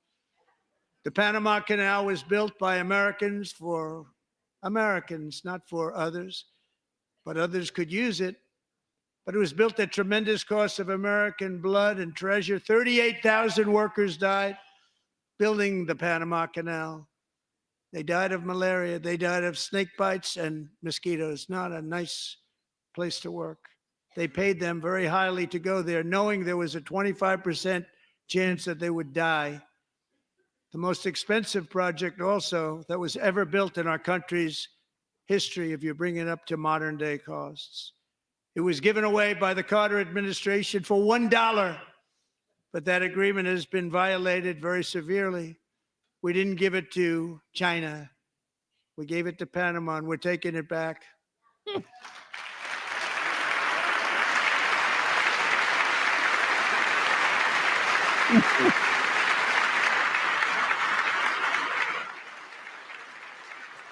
And we have Marco Rubio in charge. Good luck, Marco. Now, we know who to blame if anything goes wrong. Marco's been amazing, and he's going to do a great job. Think of it. He got 100 votes. You know, he was approved with actually 99, but the 100th was this gentleman, and I feel very certain. So let's assume he got 100 votes. And I'm either very, very happy about that or I'm very concerned about it.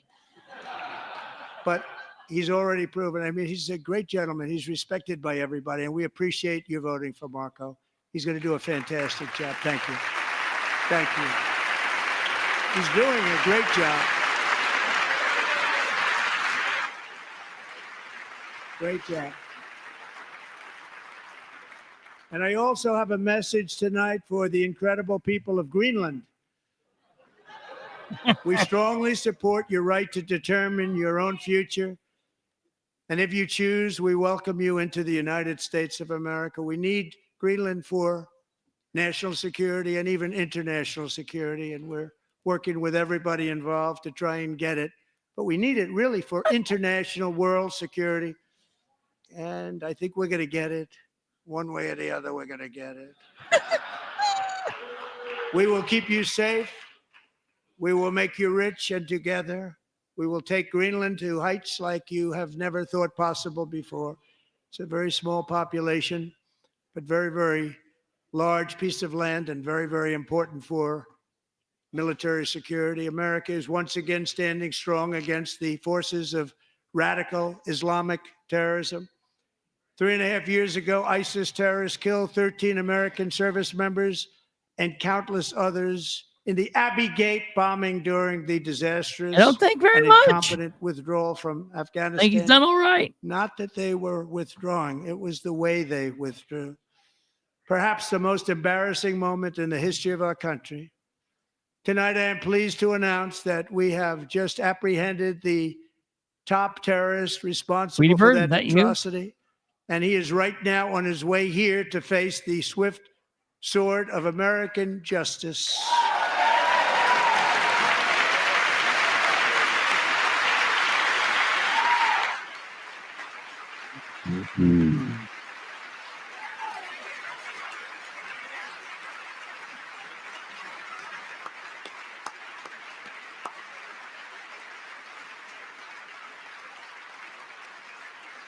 And I want to thank especially the government of Pakistan for helping arrest this monster. This was a very momentous day for those 13 families who I actually got to know very well, most of them, whose children were murdered, and the many people that were so badly, over 42 people, so badly injured on that fateful day in Afghanistan. What a horrible day. Such incompetence was shown that when Putin saw what happened, I guess he said, wow, maybe this is my chance. That's how bad it was.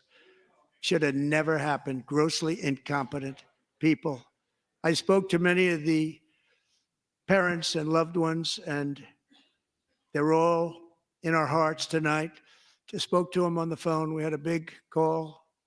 Every one of them called, and everybody was on the line, and they did nothing but cry with happiness. They were very happy, as happy as you can be under those circumstances. Their child, brother, sister, son, daughter was killed for no reason whatsoever. In the Middle East, we're bringing back our hostages from Gaza. In my first term, we achieved one of the most groundbreaking peace agreements in generations, the Abraham Accords.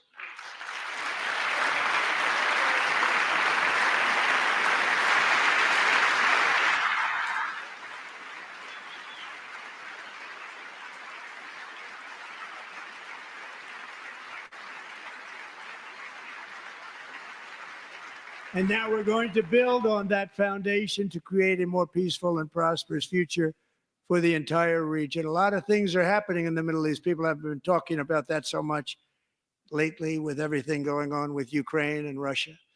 But a lot of things are happening in the Middle East. It's a rough neighborhood, actually. I'm also working tirelessly to end the savage conflict in Ukraine. Millions of Ukrainians and Russians have been needlessly killed or wounded in this horrific and brutal conflict with no end in sight. The United States has sent hundreds of billions of dollars to support Ukraine's defense with no security, with no anything.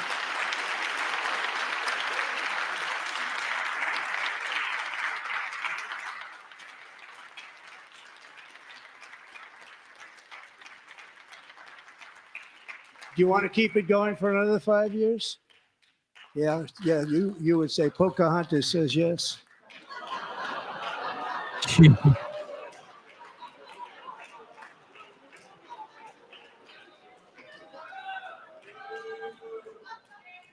$2,000 people are being killed every single week. More than that. They're Russian young people. They're Ukrainian young people. They're not Americans, but I want it to stop. Meanwhile, Europe has sadly spent more money buying Russian oil and gas than they have spent on defending Ukraine by far. Think of that. They've spent more buying Russian oil and gas than they have defending. And we've spent perhaps $350 billion, like taking candy from a baby. That's what happened. And they've spent $100 billion. What a difference that is. And we have an ocean separating us, and they don't. But we're getting along very well with them, and lots of good things are happening.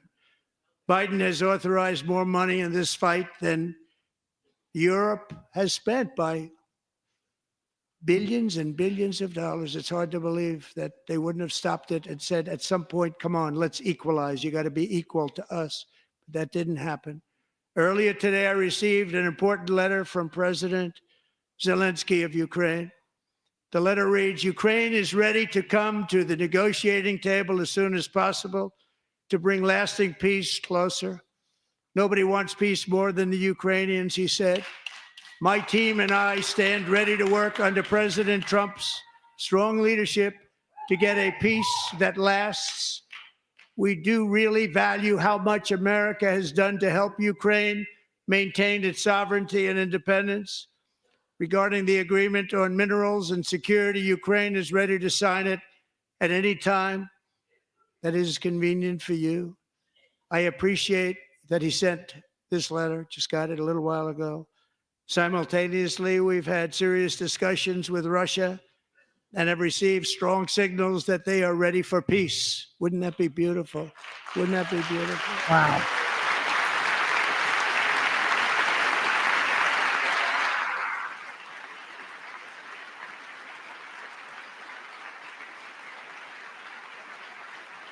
Wouldn't that be beautiful?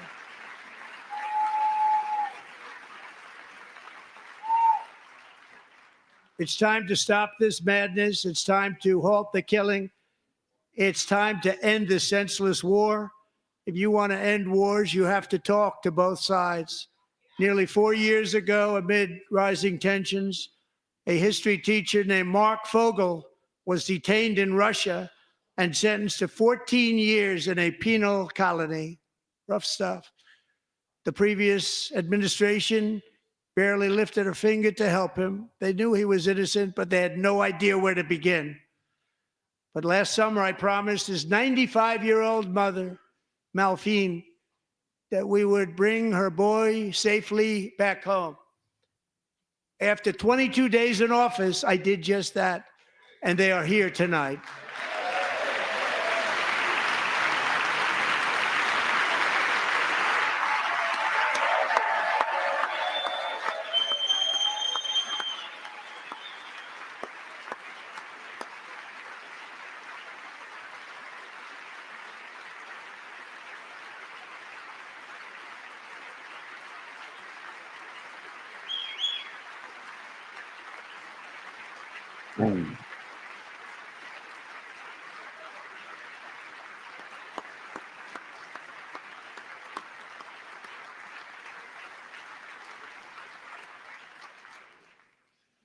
To Mark and his great mom, we are delighted to have you safe and sound and with us. As fate would have it, Mark Fogel was born in a small rural town in Butler, Pennsylvania. Have you heard of it? Where his mother has lived for the past 78 years.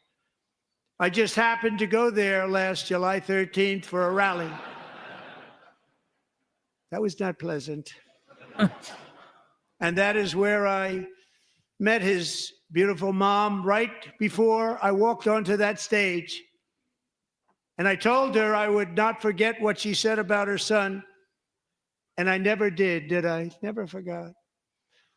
Less than 10 minutes later, at that same rally, gunfire rang out, and a sick and deranged assassin unloaded 8 bullets from his sniper's perch into a crowd of many thousands of people. My life was saved by a fraction of an inch, but some were not so lucky. Corey comparator, was a firefighter, a veteran, a Christian, a husband, a devoted father, and above all, a protector. When the sound of gunshots pierced the air, it was a horrible sound. Corey knew instantly what it was and what to do. He threw himself on top of his wife and daughters and shielded them from the bullets with his own body. Corey was hit really hard. You know the story from there. He sacrificed his life to save theirs. Two others, very fine people, were also seriously hit. But thankfully, with the help of two great country doctors, we thought they were gone and they were saved. So those doctors had great talent. We're joined by Corey's wife, Helen, who was his high school sweetheart, and their two beloved daughters, Allison and Kaylee. Thank you.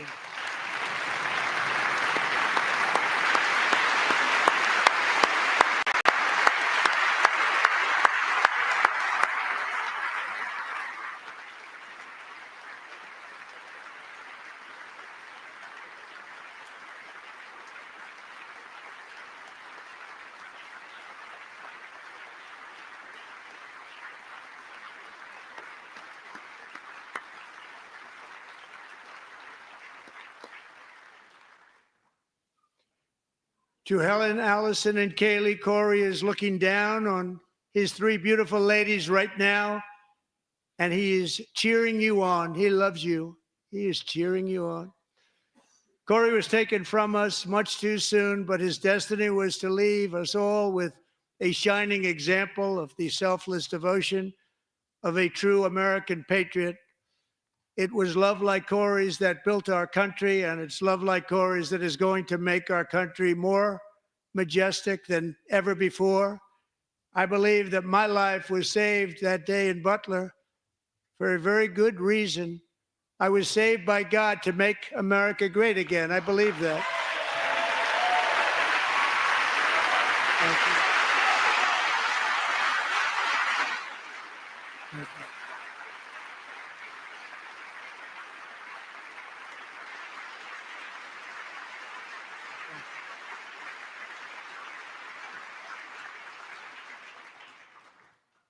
Thank you very much. From the patriots of Lexington and Concord to the heroes of Gettysburg and Normandy, from the warriors who crossed the Delaware to the trailblazers who climbed the Rockies, and from the legends who soared at Kitty Hawk to the astronauts who touched the moon, Americans have always been the people who defied all odds, transcended all dangers, made the most extraordinary sacrifices, and did whatever it took to defend our children, our country, and our freedom. And as we have seen in this chamber tonight, that same strength, faith, love, and spirit is still alive and thriving in the hearts of the American people. Despite the best efforts of those who would try to censor us, silence us, break us, destroy us, Americans are today a proud, free, sovereign, and independent nation that will always be free, and we will fight for it till death. We will never let anything happen to our beloved country, because we are a country of doers, dreamers, fighters, and survivors. Our ancestors crossed a vast ocean, strode into the unknown wilderness, and carved their fortunes from the rock and soil of a perilous and very dangerous frontier. They chased our destiny across a boundless continent.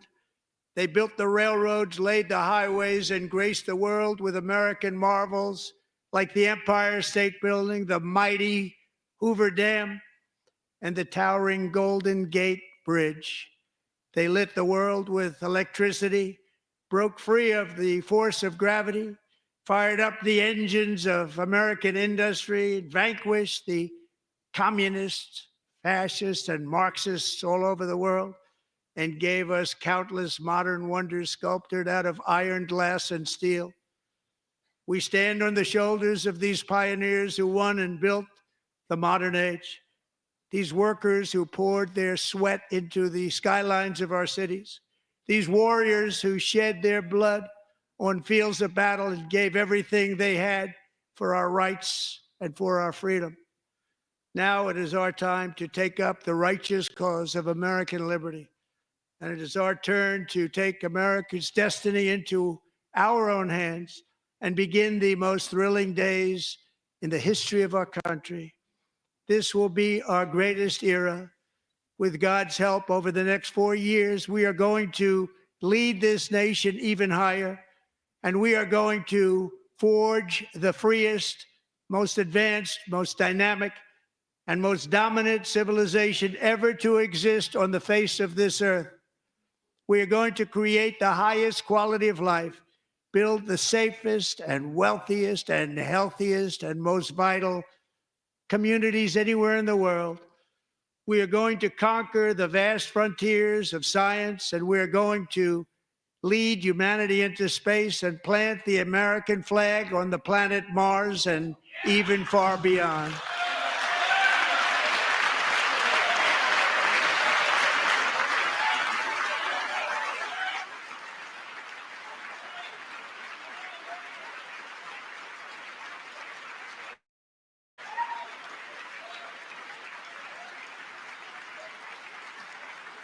And through it all, we are going to rediscover the unstoppable power of the American spirit. And we are going to renew unlimited promise of the American dream. Every single day, we will stand up and we will fight, fight, fight for the country our citizens believe in and for the country our people deserve. Yeah.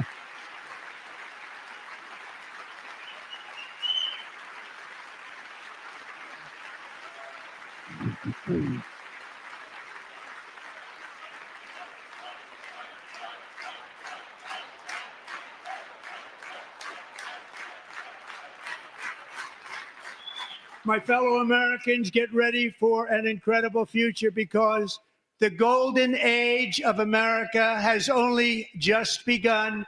It will be like nothing that has ever been seen before. Thank you, God bless you, and God bless America.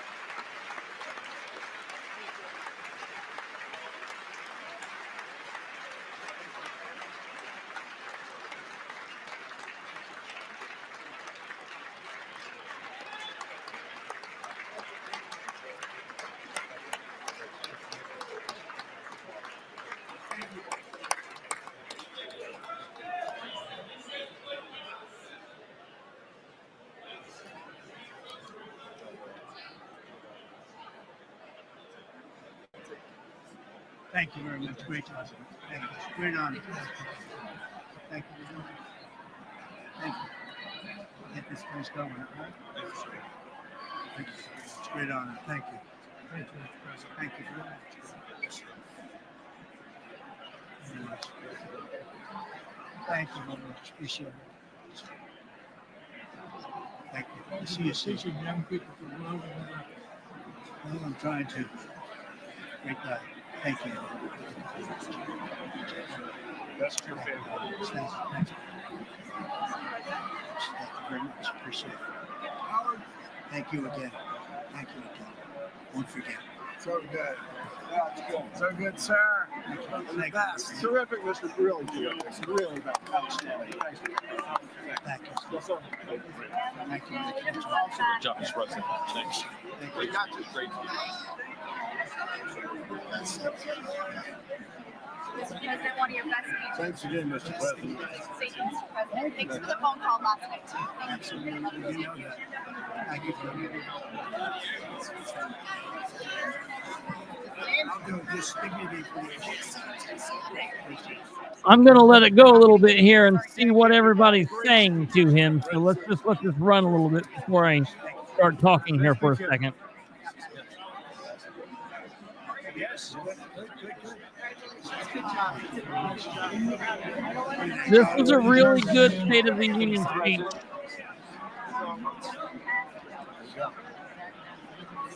President Roger Williams, thanks for the call. Take care, Aaron. God bless. Thank you. You don't have to introduce yourself. Thank you, sir. Mr. President. I know you better than you do, Rush. Thank you so much. It's my great baseball. America Good is, job. Great job you're doing. America is back. Thank you so much. Welcome you Mr. back to President. Pennsylvania anytime, sir. They stood for. Thank you all. Got him, you got him. Oh, They stood man. for Well done. they stood for another country, not our country. That was phenomenal, sir. It's hard to believe, isn't it? That was fantastic, sir. That was amazing. Thank you very much. Thank you. Thank you very much. Quick selfie. Mr. President. Good job, Mr. President. Great job. Thank you so much. Great speech, sir. Great speech. Yes, We're sir. president back to Pennsylvania. Wow. Oh,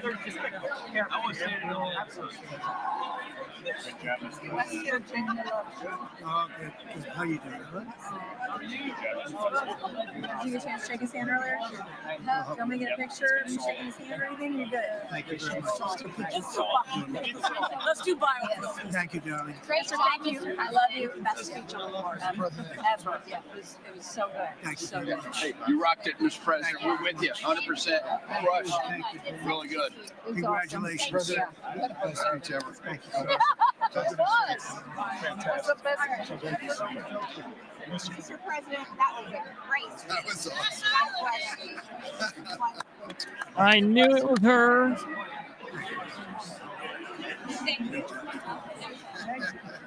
Great job. Let's go. Get down to that. You get down. Good luck. Yes, sir. Thank you. It's so great. It's so Thank you, everybody. Good job. Thank you for mentioning God used to help us. Thank you, Mr. It's President. true. Mr. President. Thank you. Thank you. Great speech. Great speech. Thanks for taking my call. Good luck. Yeah. My man. Thank you for standing You strong. really triggered those people. Yeah. Tremendous, Mr. President. Thank Somebody you. did. Thank you so much. Thanks for the beneficial ownership and this week. That was Oh, yeah. great. Thanks for Oh my God. Well, we love our farmers. Thank you, man. Thank you, Mr. President. You earned this night. Thank you very much. Appreciate it. Work your ass off, sir. Thank you, man. Proud of you. Thank you, Mr. President. Thank you so much. Thank you. Great again, brother. Thank you. Good for being here. I did indeed. You better believe it. Very well done, Good sir. endorsement. President, home run. Thank you. very Great much. job. Killed it. Thank you, Mr. President. Thank you, everybody. You did great. Thank you. Good job. Yeah, Sarge, it was amazing. See you. Slam dunk. You're doing good. Thank you, sir. You did amazing, per usual. Thank you. I'll see you. Thank you. Yes, sir. I'll see you. Cheese. Thank you. Love you, Got Mr. it? President. Yes. Thank you, everybody. Look at this beautiful. New Congressman from Eastern Washington. We've never met. Oh, Michael that's Baumgartner. good. I was one of Mike Leach's best friends. Oh, that's He thinks good. very Oh, highly Mike of you. was, he was, Oh my God. he was a great guy. Yeah, Kate, that was amazing. You did a great job. Thank you. very much. Home run, man. Yeah, right. Home run. Home run. That was a good job. I would just be like, quit touching me. I need to talk to you about some buildings. Quit. Let me Quit. know. I will. Let me through. Let me through. Mr. President. Batman coming through. Well, there you go, ladies and gentlemen. That was the absolute worst thing ever if you're a Democrat, of course. You know, as a man of fine oratorial skills, or as a fine orator myself, I love a man who can butcher American English language. Just, you know, I think it's fantastic. Absolutely amazing. I think he knocked it out of the park. I think he did an amazing job. I cannot believe how long he talked for. Of course, this is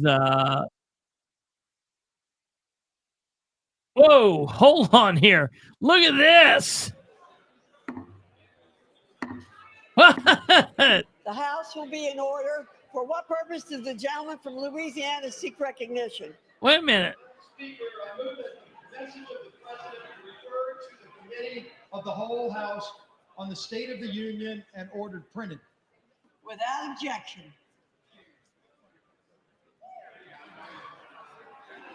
What are we doing?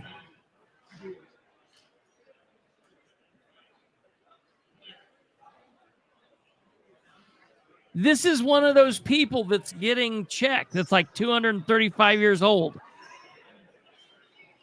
She did the same job for George Washington. Does the gentleman from Louisiana have a motion? Madam Speaker, I move that the House now stand adjourned. The question is on the motion to adjourn. Those in favor say aye. Those opposed, no. The ayes have it. The motion is agreed to. All right. Accordingly, the House stands adjourned until 10 a.m. tomorrow for morning hour debate. All right. All right. They are adjourned finally. Thank God. Well, I think it was a fantastic speech. I think he did a good job as his State of the Unions go. I think this will be looked at as probably one of his best. As his speeches go, this wasn't his best speech by any stretch of the imagination. This was not his best speech. I think Trump's best speeches come when they are kept under an hour, 45 minutes. I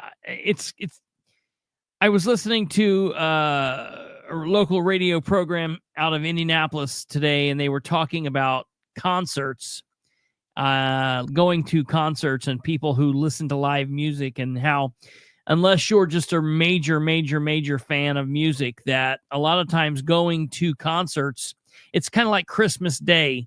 You know, it's the excitement that builds up about going. Like, we're going to see a concert. We're going to go see a concert, and you're getting together with your friends or your loved ones, and you go out and you eat. It's kind of the whole thing. And then when you get to the show, you're at the show, and the first 10, 15, 20 minutes really kick ass. It's really amazing. But after 15, 20 minutes, when they start playing some of the songs you don't recognize or songs off the new albums, you're like, what is this? Play your hits. And people kind of like, it's like, yeah, okay, you know, this is fun. I could be at home. It's really it's not the actual fact of being at the show, because really a lot of times by the end of it, you're not having as much fun as what the thought of the overall concert would be. And I feel like that's a pretty good way of thinking about Trump's speech. The excitement of what's he going to say, what's going to happen is the buildup, and he's really good for the first 10, 15, 20 minutes. And then he starts kind of meandering and doing the Trump thing.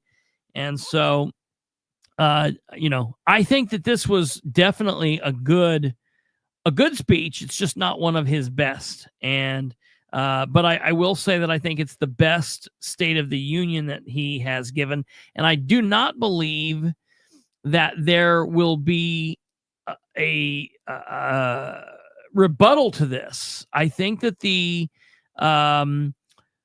rebuttal was actually done beforehand. I think that they did their big thing beforehand.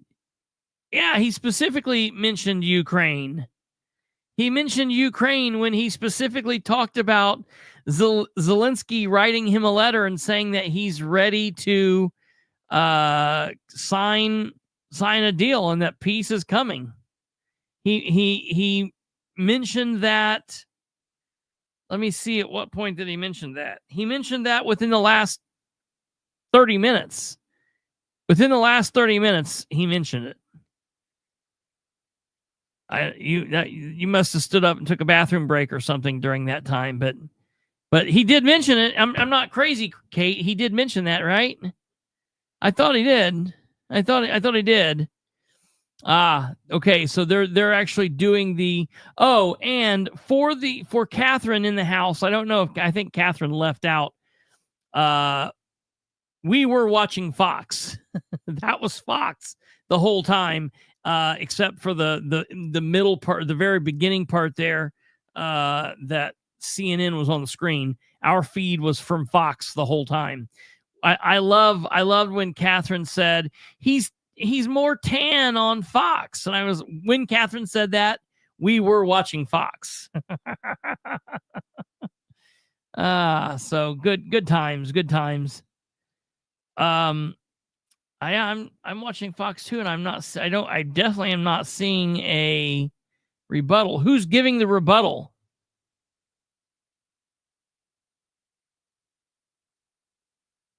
Of course it's on MSNBC. Who's giving the rebuttal, Tweety Bird?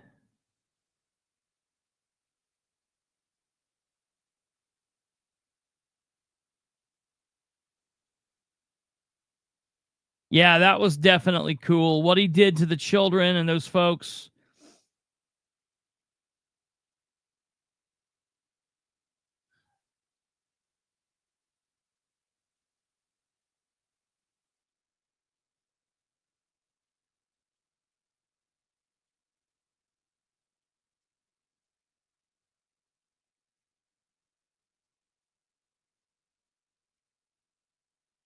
Okay.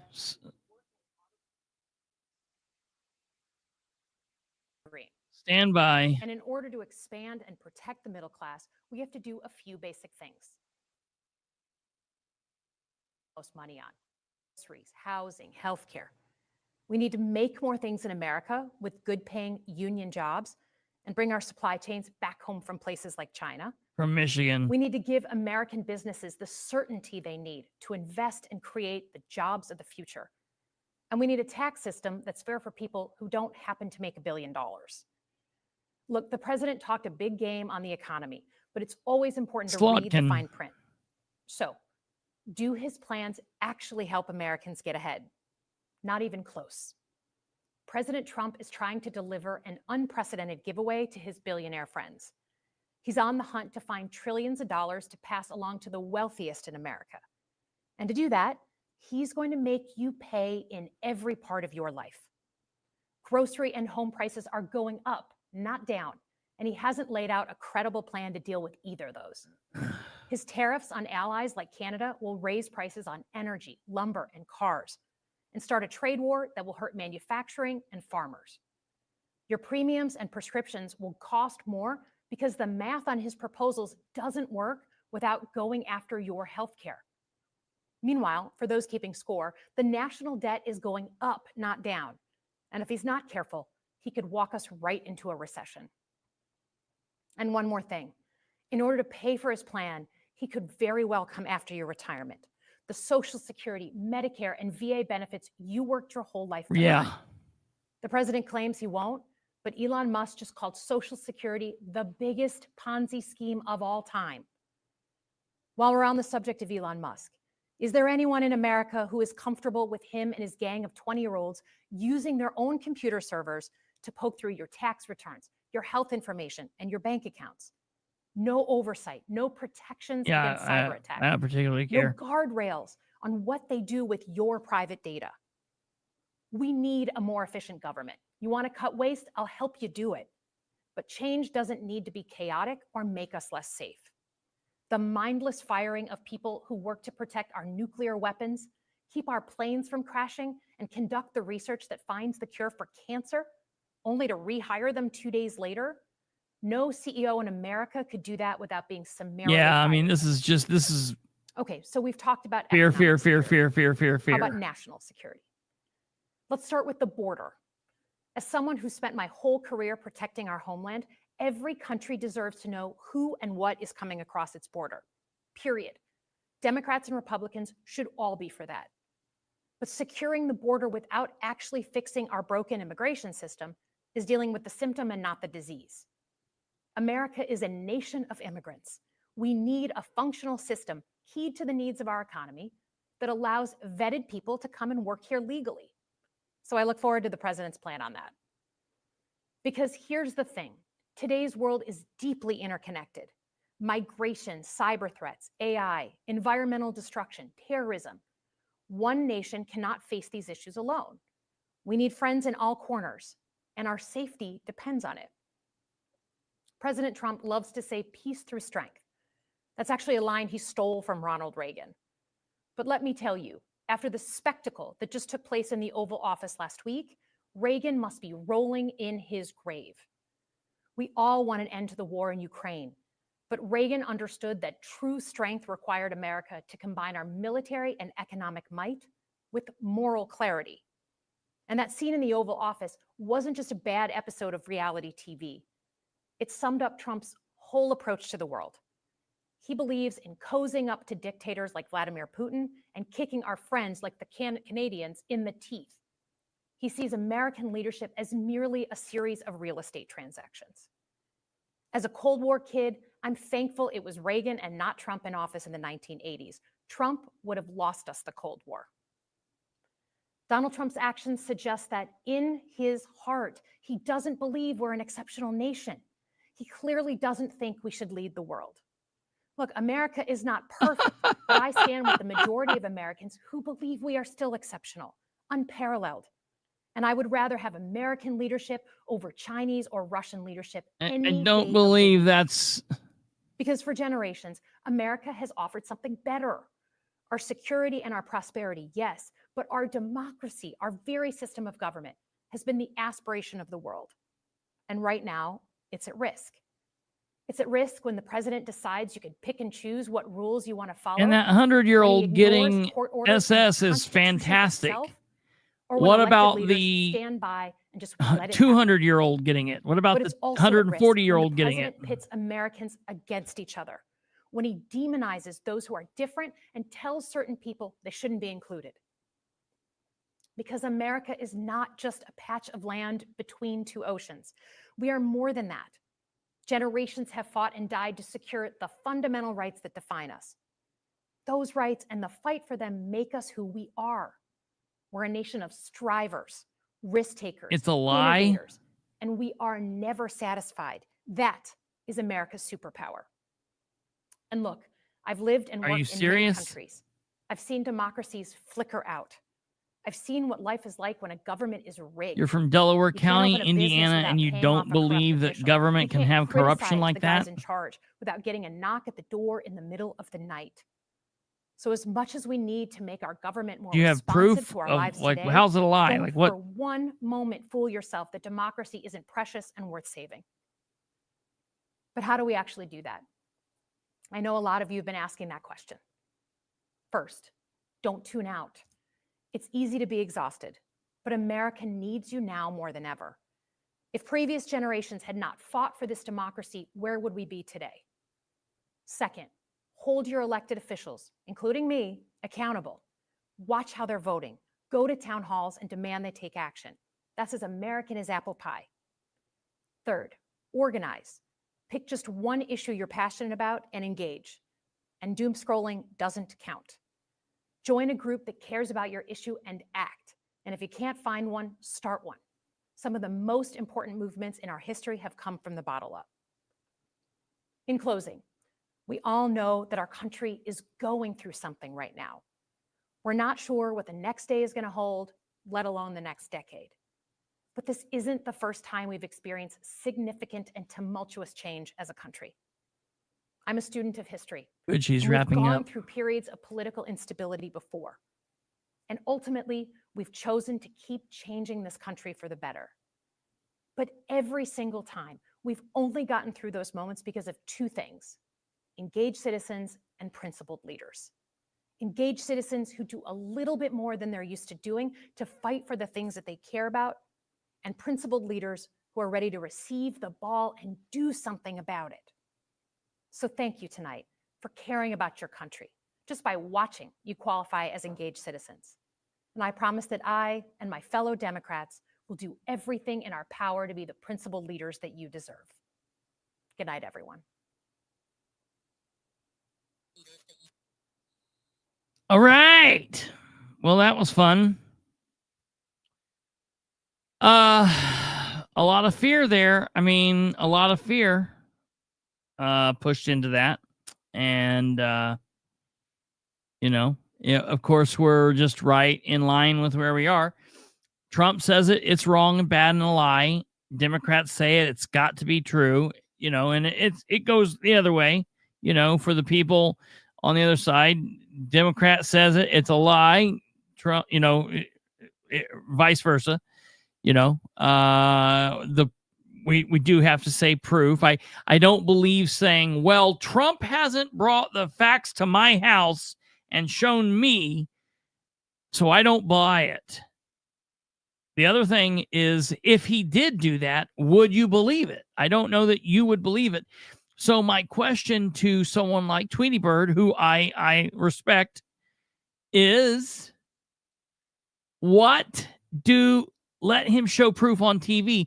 But then all you would say is, it's AI, it's fake, he faked it, it's a lie. So that's what I'm asking is, my question to you is,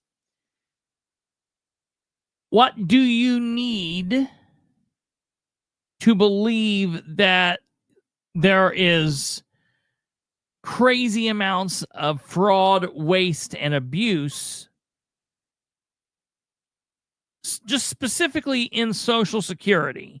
I won't even be stupid and say in the government, because clearly you have to believe there's fraud, waste, and abuse in the government. You live in the same city I do. You know that there's fraud, waste, and abuse in the government. We've lived through it.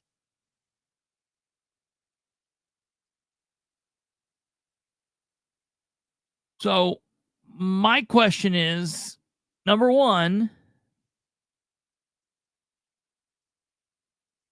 I'll work on this. Tell me, Tweety Bird, I'm going to work on this. I'm going to work really hard on this. What do I need to do to prove to you that there is fraud, waste, and abuse in Social Security like they are claiming? Tell me directly. You don't even have to tell me now if you don't want. You can call me. You can text me. You can email me. Whatever, message me, whatever you want to do. Tell me what I need to show you, and I will work on doing that. Okay, so let's be realistic and say maybe there aren't 203-year-olds on it. But let's say my question to you is, if there are 500 dead people on it, is that a problem? Do you believe that there could be 500 dead people on Social Security?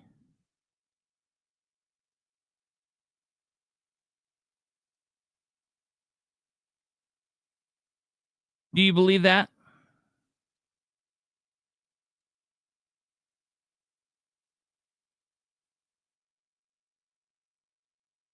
Because my thoughts would be, if there are, listen, it's like Stumblefoot said, if there is one person that is between 230 years of age, that's a problem. That would be a serious problem. Yeah, more than zero. But the thing is, I mean, and it is an issue, and that should be taken care of. But if you have one person that somehow an air got hit and something got put in accidentally, or someone who died that fell in the trash and that person never got taken off, and now they're 117 years old and they died in 1978, maybe that could be like, oops, that's a mistake. But I'm saying, like, beyond a mistake to the point where it is considered in one of the categories of fraud, waste, and or abuse. And I'm not even asking you what Trump can do to prove it to you, or what Elon can do. I'm saying specifically, and I'm not going to tell you all, I'm not going to say it, but after tomorrow, something will be happening where I will be given a little bit more access to where I'll be able to work on some things like this. I'm not saying anything until it happens. We'll talk about it on the show tomorrow. But we'll just say that, let me say this. I'll say this, that we are being recognized and credited with being a more, I guess, jokingly, a more serious or professional, quote unquote, media presence So something will be occurring tomorrow. I'll be talking with you all about it tomorrow evening. That will give me a little bit more access to be able to do things. So I'm asking you specifically, tell me what happened to the Truman Doctrine. Let me tell you my thoughts on this. I like Truman. I like Truman as a person. I always thought that my grandpa looked like Truman. When I was a little kid, I always thought Truman was my grandpa. I don't necessarily think that we need to be going out solving all the world's problems. What do we need to be doing that for? Why do we need to be going out and solving everyone's problem and being the world police? I'll ask you this way. Why is that something that ever needs to be? Listen, I'm okay with saying, yeah, okay, we're a quote unquote superpower, and you always want to do better out in the world and do better for people who have less, yada yada yada. But I also believe in taking care of our own here at home before we're running out and taking care of lots of other people in need. We've got a lot of people here in need, and that comes back to what Catherine was saying, like looking at the positives. Again, for everybody running around saying, oh, Trump's president, look what he's doing. Look what he's doing. You're still waking up your house in East Central Indiana. You're still waking up in your house in central Kansas or in Louisiana or in Jacksonville, Florida, or wherever you're all at. And your life is still progressing forward. And Trump being president for the last 5.5 weeks hasn't, if you turn the TV off,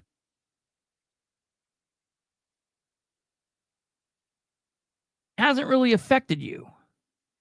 However, there's a lot of crazy shit going on at the Indiana State House. There's a lot of crazy shit going on at the Delaware County Commissioner's Chamber, the Delaware County Council's Chamber, the Muncie City Council's chambers, and a lot of shit going on with the mayor. There's a lot of shit going on with these economic development corporations, a lot of money that's changing hands here to there from one group of elected officials to another elected official who isn't in her elected official capacity because now she's an economic development somebody.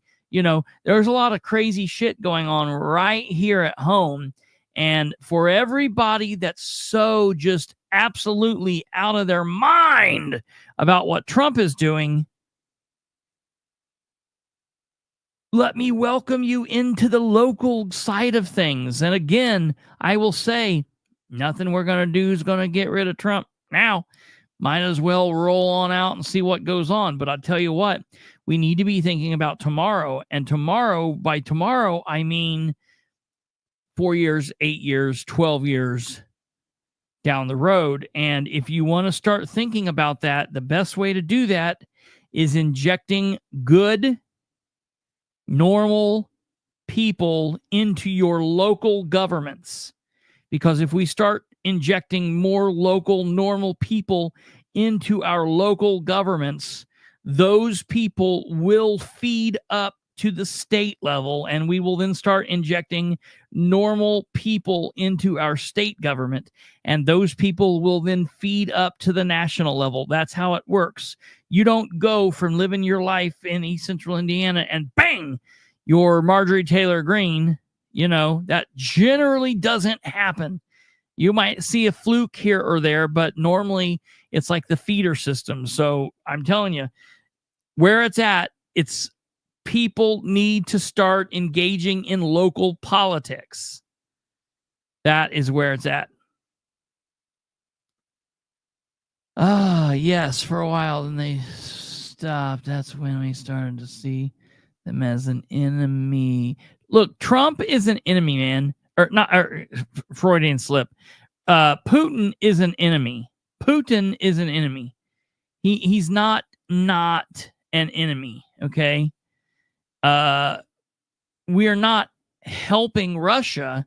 Not helping Ukraine is not helping Russia. That's a weird thought process there. Not bending over and saying, yes, Zelensky, how much more can we give you? What can we do for you, sir?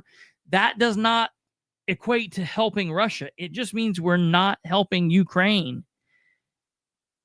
No, it's not. It's allowing them to fight their own shit with lots of our money and lots of our weapons that they still have.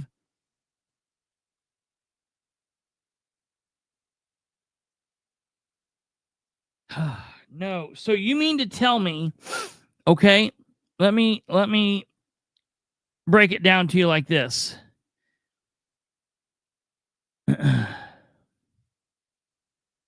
I used to pay my younger brother's phone bill. Okay? I used to pay my younger brother's phone bill. Meaning, what I mean by that was he was on my plan. His phone was on my plan and I just paid it. For years and years and years and years, I paid his phone bill. Every month, I gave my brother, Zelensky,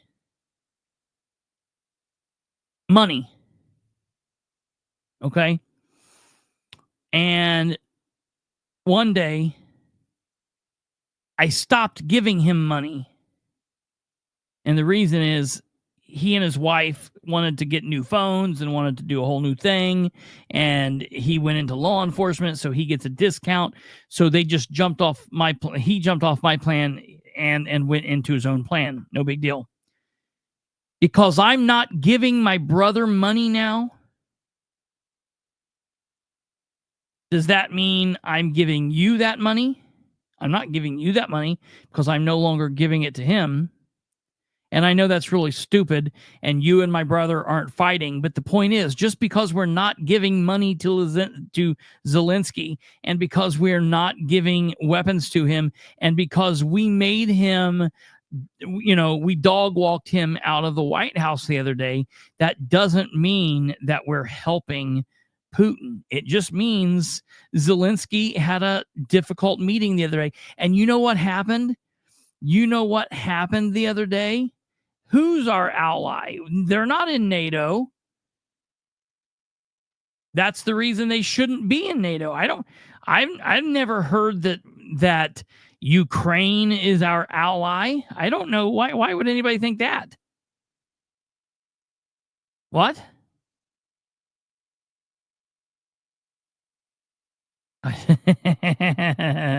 I'm normally good at that, but you'll have to put it in private. Or just come on and tell me. I don't know what you said there. Look, I don't like Russia. I grew up when Russia was the bad guy. Okay, get it. I get it. Yeah, that's right. It's because of a lot of the left-wing media. That's the narrative that is pushed. That is absolutely a narrative that is pushed. Okay. Okay, so not our ally, but we still want to stop communism. Hell yes. Absolutely. I agree 1000%. We still want to stop communism. Man, that is the most pro-Republican type of pro-Trump statement I've ever seen you make. I agree with that.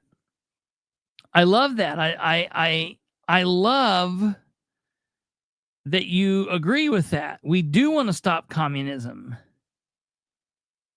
But that doesn't necessarily mean that we have to fund Zelensky's fight. But, number one, like Aaron said, maybe the Russia is not necessarily as horrible as we've all been told. Number one.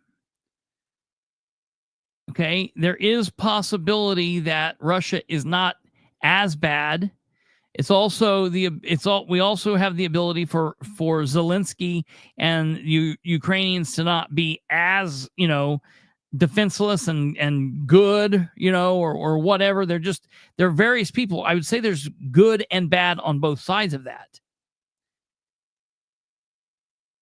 That's hilarious. That's hilarious. By what? By what? So you don't believe. So my question to you, Tweety Bird, is the person who's saying you guys are brainwashed not capable of thinking maybe you're brainwashed too? What's funny to me is very few times when we've had an argument like this have I ever been able to keep you on one question at a time and get to the root of the question and to ask a question and get a straight answer. That's been a concern. That's been a concern. But Tweety Bird, you understand you're not the only person in the world that lived during the Cold War, right? Like, you're aware that there's also a lot of other people out there that are both younger than, like, say, myself, older than me, older than you, that also have differing opinions than you. What if there's a person out there who lived through the Cold War and served in the military during the Cold War, but also doesn't believe in funding Zelensky? The other thing here I think that you seem to be failing to understand is, your fault, not mine, you did miss where Trump said Zelensky wrote a letter saying he wants to come back to the table and he's ready to. Peace is coming. Peace is coming. So I think that if this fight was going to go on for another 5 years, this might be a conversation worth having. But if peace is going to come between Zelensky and Putin, between Ukraine and Russia, what do you think? What do you think happens there? Wouldn't that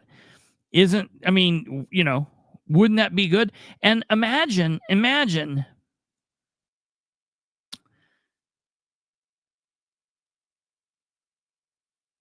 ever. So let me ask you, is there ever, so there's nothing that Trump has ever said that has ever happened or been right or been truthful?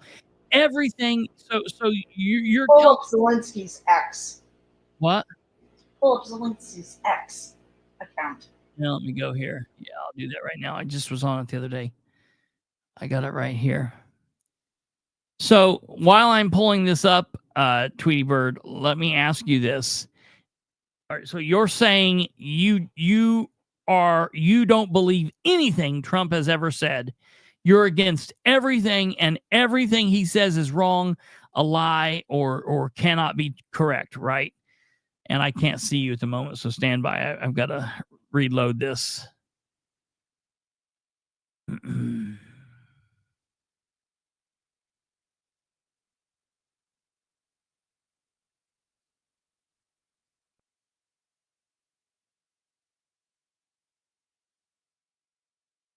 Okay, here we go.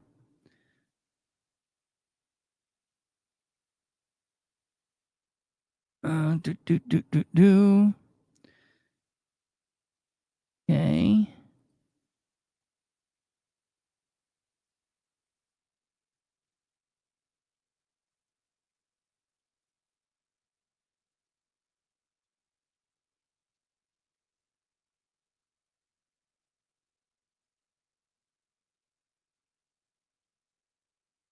All right, here we go.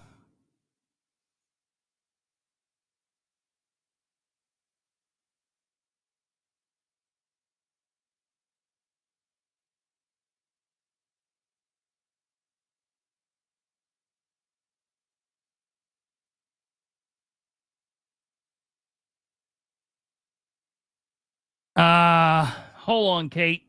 Stand by 1 second. Stay here.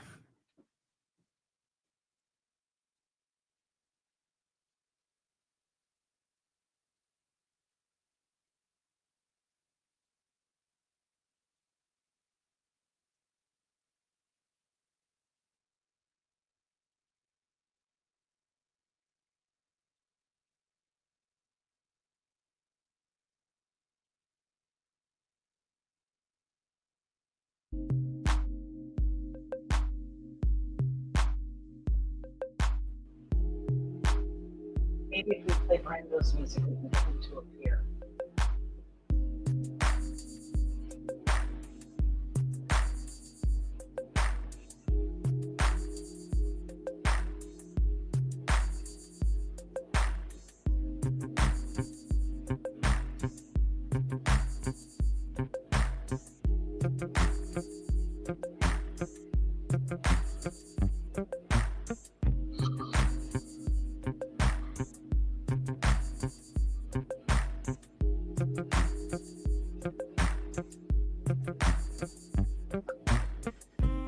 All right, we're back. Sorry there, I had to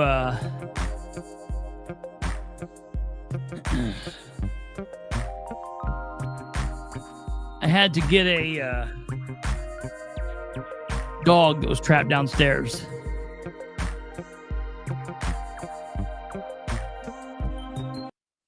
Okay, here we are. I've got Zelensky's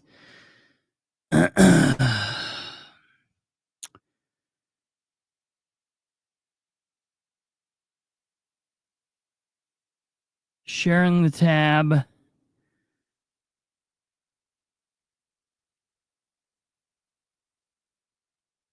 Okay. Oops, here we are. All right.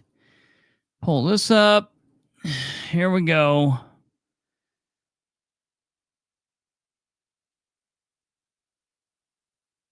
Profile.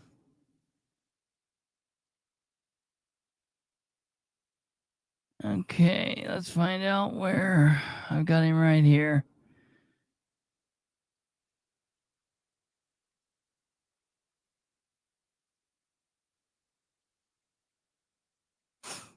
Give me a second here. We're going back down through this.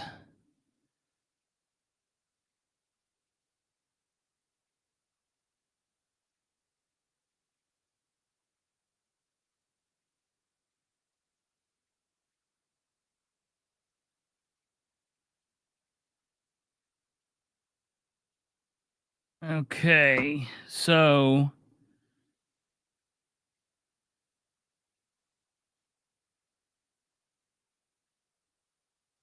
his Twitter handle is damn these Ukrainians.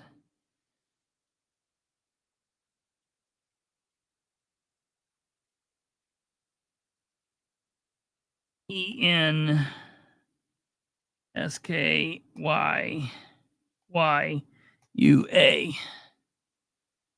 Here we go.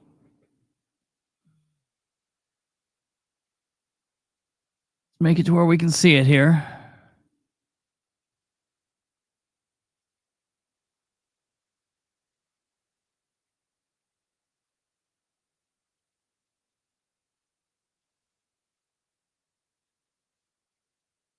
Okay. What are we looking for here, Kate? 9 hours ago. Hold on here. I'm off screen, so I can't see you. Or hold on. If anything important comes up, I will tell you. Okay. Do your I'm thing. all right. I'm looking here. Just tell me what am I looking for on here? He posted it. Okay.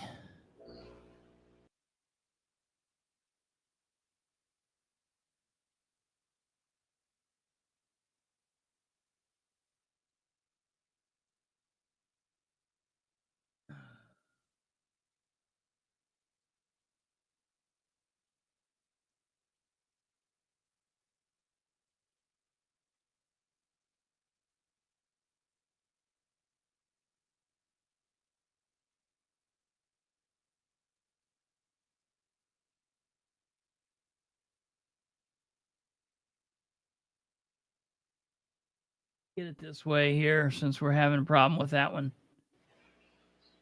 13 hours ago, it looks like. Okay, 13 hours ago.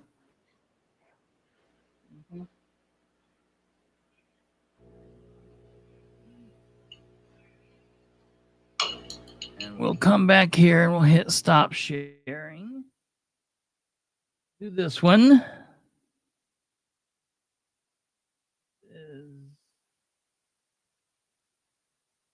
Zelensky. 9 hours. 11 hours. 11. Damn. Okay, here we go.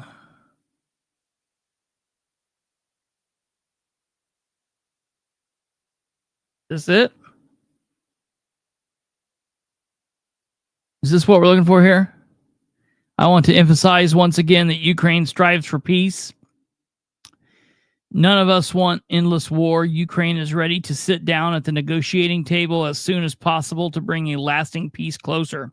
No one wants peace more than the Ukrainians. My team and I are ready to work under a strong leadership of President Trump to achieve lasting peace. We are ready to work quickly to end the war, and the first steps could be the release of prisoners and immediate ceasefire in the skies, a ban on missiles, long-range drones, bombing of energy and other civilian infrastructure, and an immediate ceasefire at sea if Russia does the same. Then we want to move very quickly through all the subsequent steps and negotiate a strong final agreement with the United States. We truly appreciate how much America has done to help Ukraine maintain its sovereignty and independence, and we remember that watershed moment when President Trump gave Ukraine the javelins. We are grateful for that. Our meeting in Washington at the White House on Friday did not go as planned. It is unfortunate that this happened. It is time to make things right. We would like to continue to cooperate and communicate constructively. As for the agreement on minerals and security, Ukraine is ready to sign it at any time and in any convenient format. We see this agreement as a step towards strengthening security and reliable security guarantees. I sincerely hope that it will work effectively. Okay, and that was seen by 2.2 million people. That was published at 10:37 a.m. on March 4th. So what is our thoughts about this? It's no, right. But see, here we go. That's where we are, right? It is not a done deal. You're absolutely correct. It's not a done deal. What Trump said that you missed, okay, remember you missed this part somehow, was Trump said that he had gotten a letter and a deal was hopefully coming soon. Okay? So, my question is, if that deal comes to fruition next week, 2 weeks later, if that deal comes to fruition, now listen, I'm not asking you about Trump. My question is, if that deal comes and it happens and it goes down just like that, will that be good or will that be bad? That's all I want. That's all I want to know. If that happens, well, Trump said that he was in the process of talking to Putin, or to the, he didn't say Putin, he said to Russia. So my question is, if this happens, will it be good or will it be bad? Just I need a yes or a no. Yes, it'll be good, or no, it won't. Yes, it'll be good. No, it won't be good. Good if Russia lets Ukraine remain in their own country. Listen, I'm sure that's going to happen. Zelensky didn't say anything about that, but I don't think he's going to pack him up and bring him to Russia. So my question is, you're adding in new stuff. I'm not asking you to add in new stuff. So to me, it sounds like you're saying no. What Zelensky is saying is not a good deal. That sounds like you're telling me no, because you added in something that made it different. My question is, if you have the man typing these words, the man you want to help, Zelensky, if Zelensky is saying this, and if this happens, will it be good? Will it be bad? Because then I have a number 2 question after that, but we've got to get this baseline question answered first. Will this be good as Zelensky has stated this here? Did you guys never see it?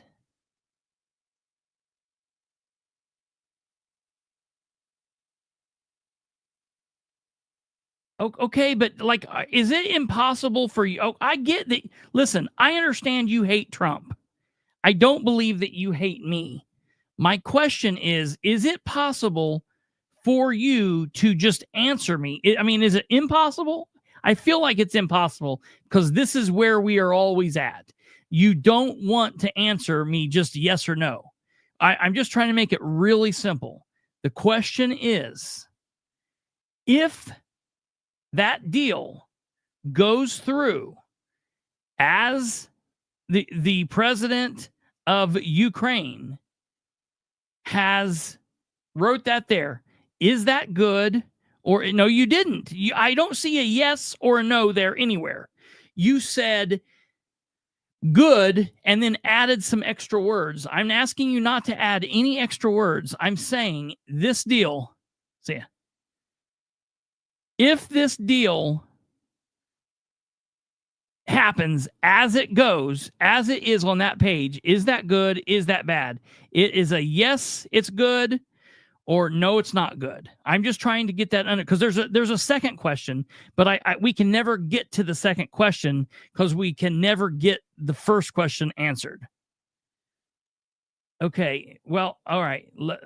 How do you want to read the deal? You want me to walk you through it on the screen, or what do you want me to do it?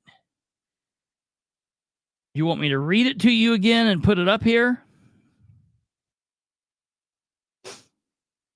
I want to emphasize once again that Ukraine strives for peace. None of us want.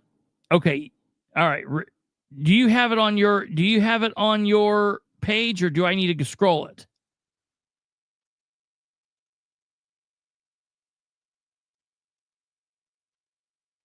You got to tell me if I need to scroll it, or if you've got it.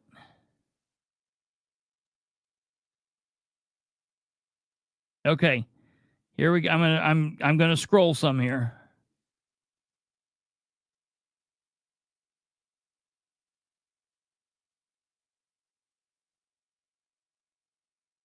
Tell me when.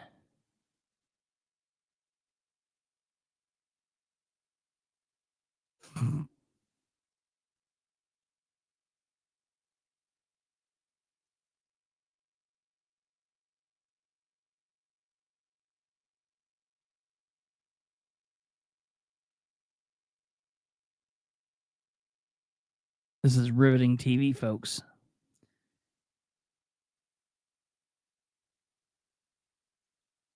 I'm going to scroll. You should be through some of this. I don't know what to do.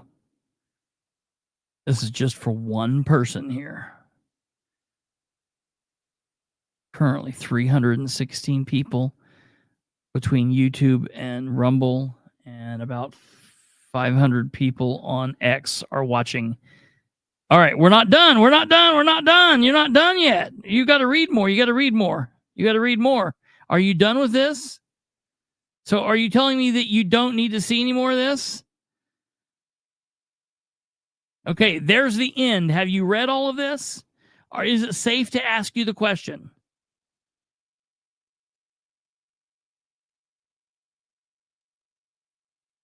So can I ask you the question? The question is, this is simple, and I'm not trying to trap you. Please understand that. If this deal comes to fruition in the next month,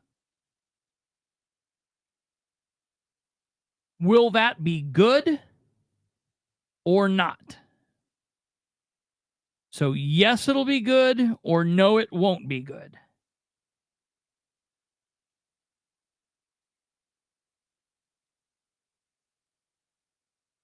Okay. All right. Now that's excellent. Thank you for that. Now, number 2.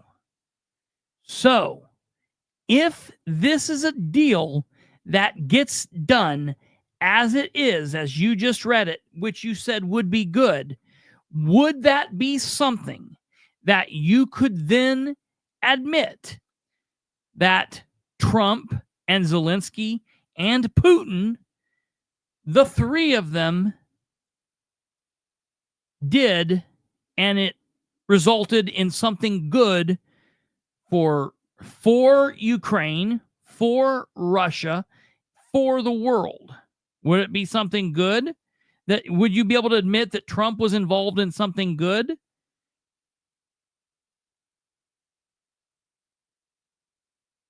And the reason I'm asking you this is because there's an ultimate question. There's not a question so much as a statement, something that I want to kind of like a wager I want to make with you. No money included, just a friendly kind of not a wager, but I want a statement, and then we'll have to see what happens.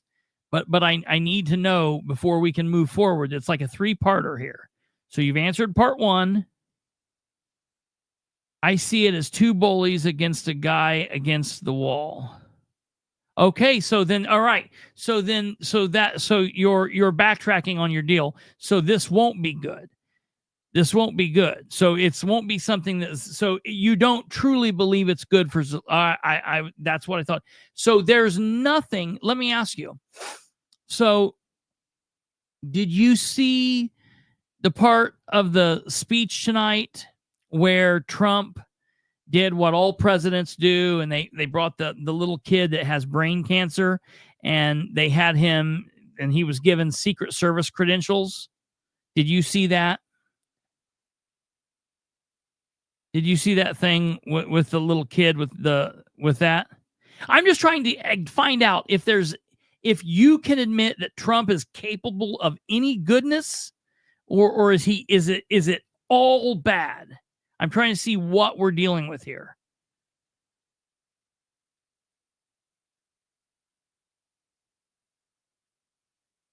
Because I don't believe that every single thing that Biden did was wrong.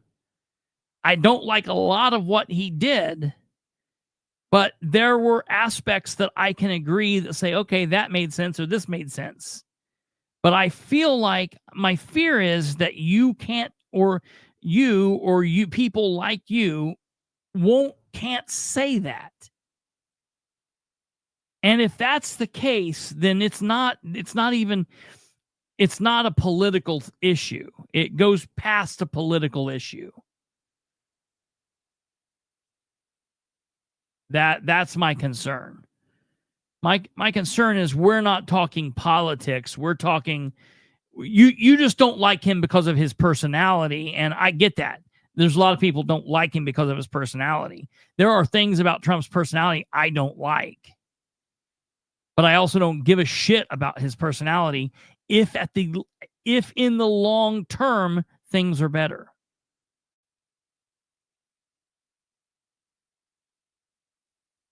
Wow, that's nuts. So okay, you'd say the same thing about Biden doing that then? It's just political theater.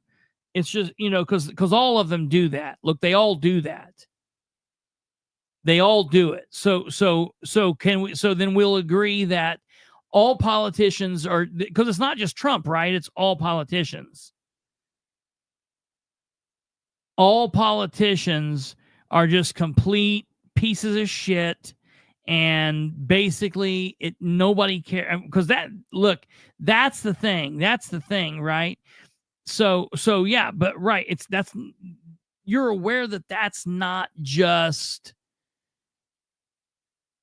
you're aware that that's not just Trump issue. So okay, so I'm good. I'm glad with that. I'm glad that we know that Biden never did anything real for good. Everything Biden or any Democrat does, just like any Republican does, is just theater. Well, that's good. So the last thing, and this is that we're going to end on this. I got to end on this because I've been going way too long. So the only thing, this makes me happy because God willing, hopefully, we will both be here at the end of this term. Oh, no. No, so it's okay. So I didn't think that you would be able to do that. So it is just a Trump thing. Okay, well, this is the good part. The thing that I'm sure of, and this will be interesting to see what happens. Whether we like it or not, no matter what's going to happen in our completely out of our control, the day is going to come tomorrow, and the sun will rise, and the moon will come, and the day will come, and the night will come, and days will march on into weeks, into months, and into years. God willing, we're both still here. And at the end of this term, we should just be in a desolate hellscape where you're definitely going to be put in a cage somewhere and probably you probably won't be here. Trump will have wiped you off the face of the earth by then, and I will be left to mourn. But if that doesn't happen, and if this is not a desolate hellscape and things are better, then I just will be interested to see what you will say on that flip side. But I will admit, if we get to the end of this and it's horribleness, I will admit, I will bring flowers to your stick where they've just said, here lies one more Democrat wiped off the earth. I just don't think that's going to happen. I think we're going to get to the end of this, and there are going to be some good things that have happened. There are going to be some good things that have happened, and there are going to be some bad things that have happened. Mad Max. All right, ladies and gentlemen. Hey, thank you all for watching. We had a lot of people here watching. We had nearly 317 people still here watching, mixed between Facebook, YouTube, and Rumble. At one point we had up to 1,600 people watching on X.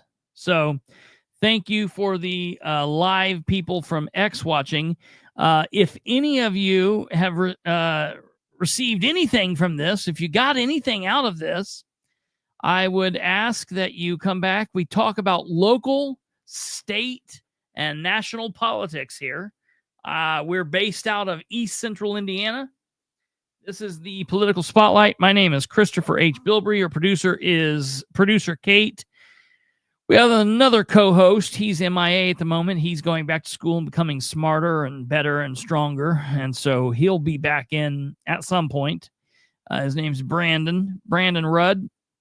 We are based out of East Central Indiana and talk about local, state, and national politics. We will be back here tomorrow, and we will finally stop kicking episode 405 down the road.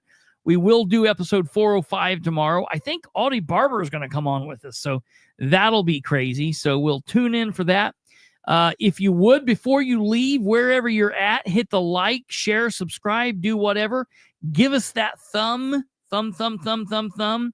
Hit the like, share, subscribe, do all of that stuff. Please comment and share the show with everyone you know. Help spread the word. We would appreciate it. We don't ask for money. We don't have a Patreon. We don't give some of our subscribers and some of our listeners some stuff and give some others other stuff. We put it out for you all. We don't ask you for anything. If you want to help out with super chats or with payments or whatever, you're free to do that, but we don't ever ask. All that we ask is that you share the show with everyone you know and you help spread the word. You can get a hold of us here at these places. We're on YouTube, Rumble. We've got 2 Facebook pages. The Bilbrey 318, which is Kristopher H. Bilbrey on Facebook, facebook.com/Bilbrey 318. That's the main page. Facebook.com/Political Spotlight 318. That's the backup page. You can find me on X at Bilbrey Live or x.com/Bilbrey Live. Call the studio line at 765-546-9796. You can find me, my personal email at khbilbrey@gmail.com. You can also email the program at TPS, the Political Spotlight, tpsprogram@gmail.com, and talk to us that way. Tomorrow, we're going to be talking about what was going on in Muncie. We're going to be talking about Senate Bill 1.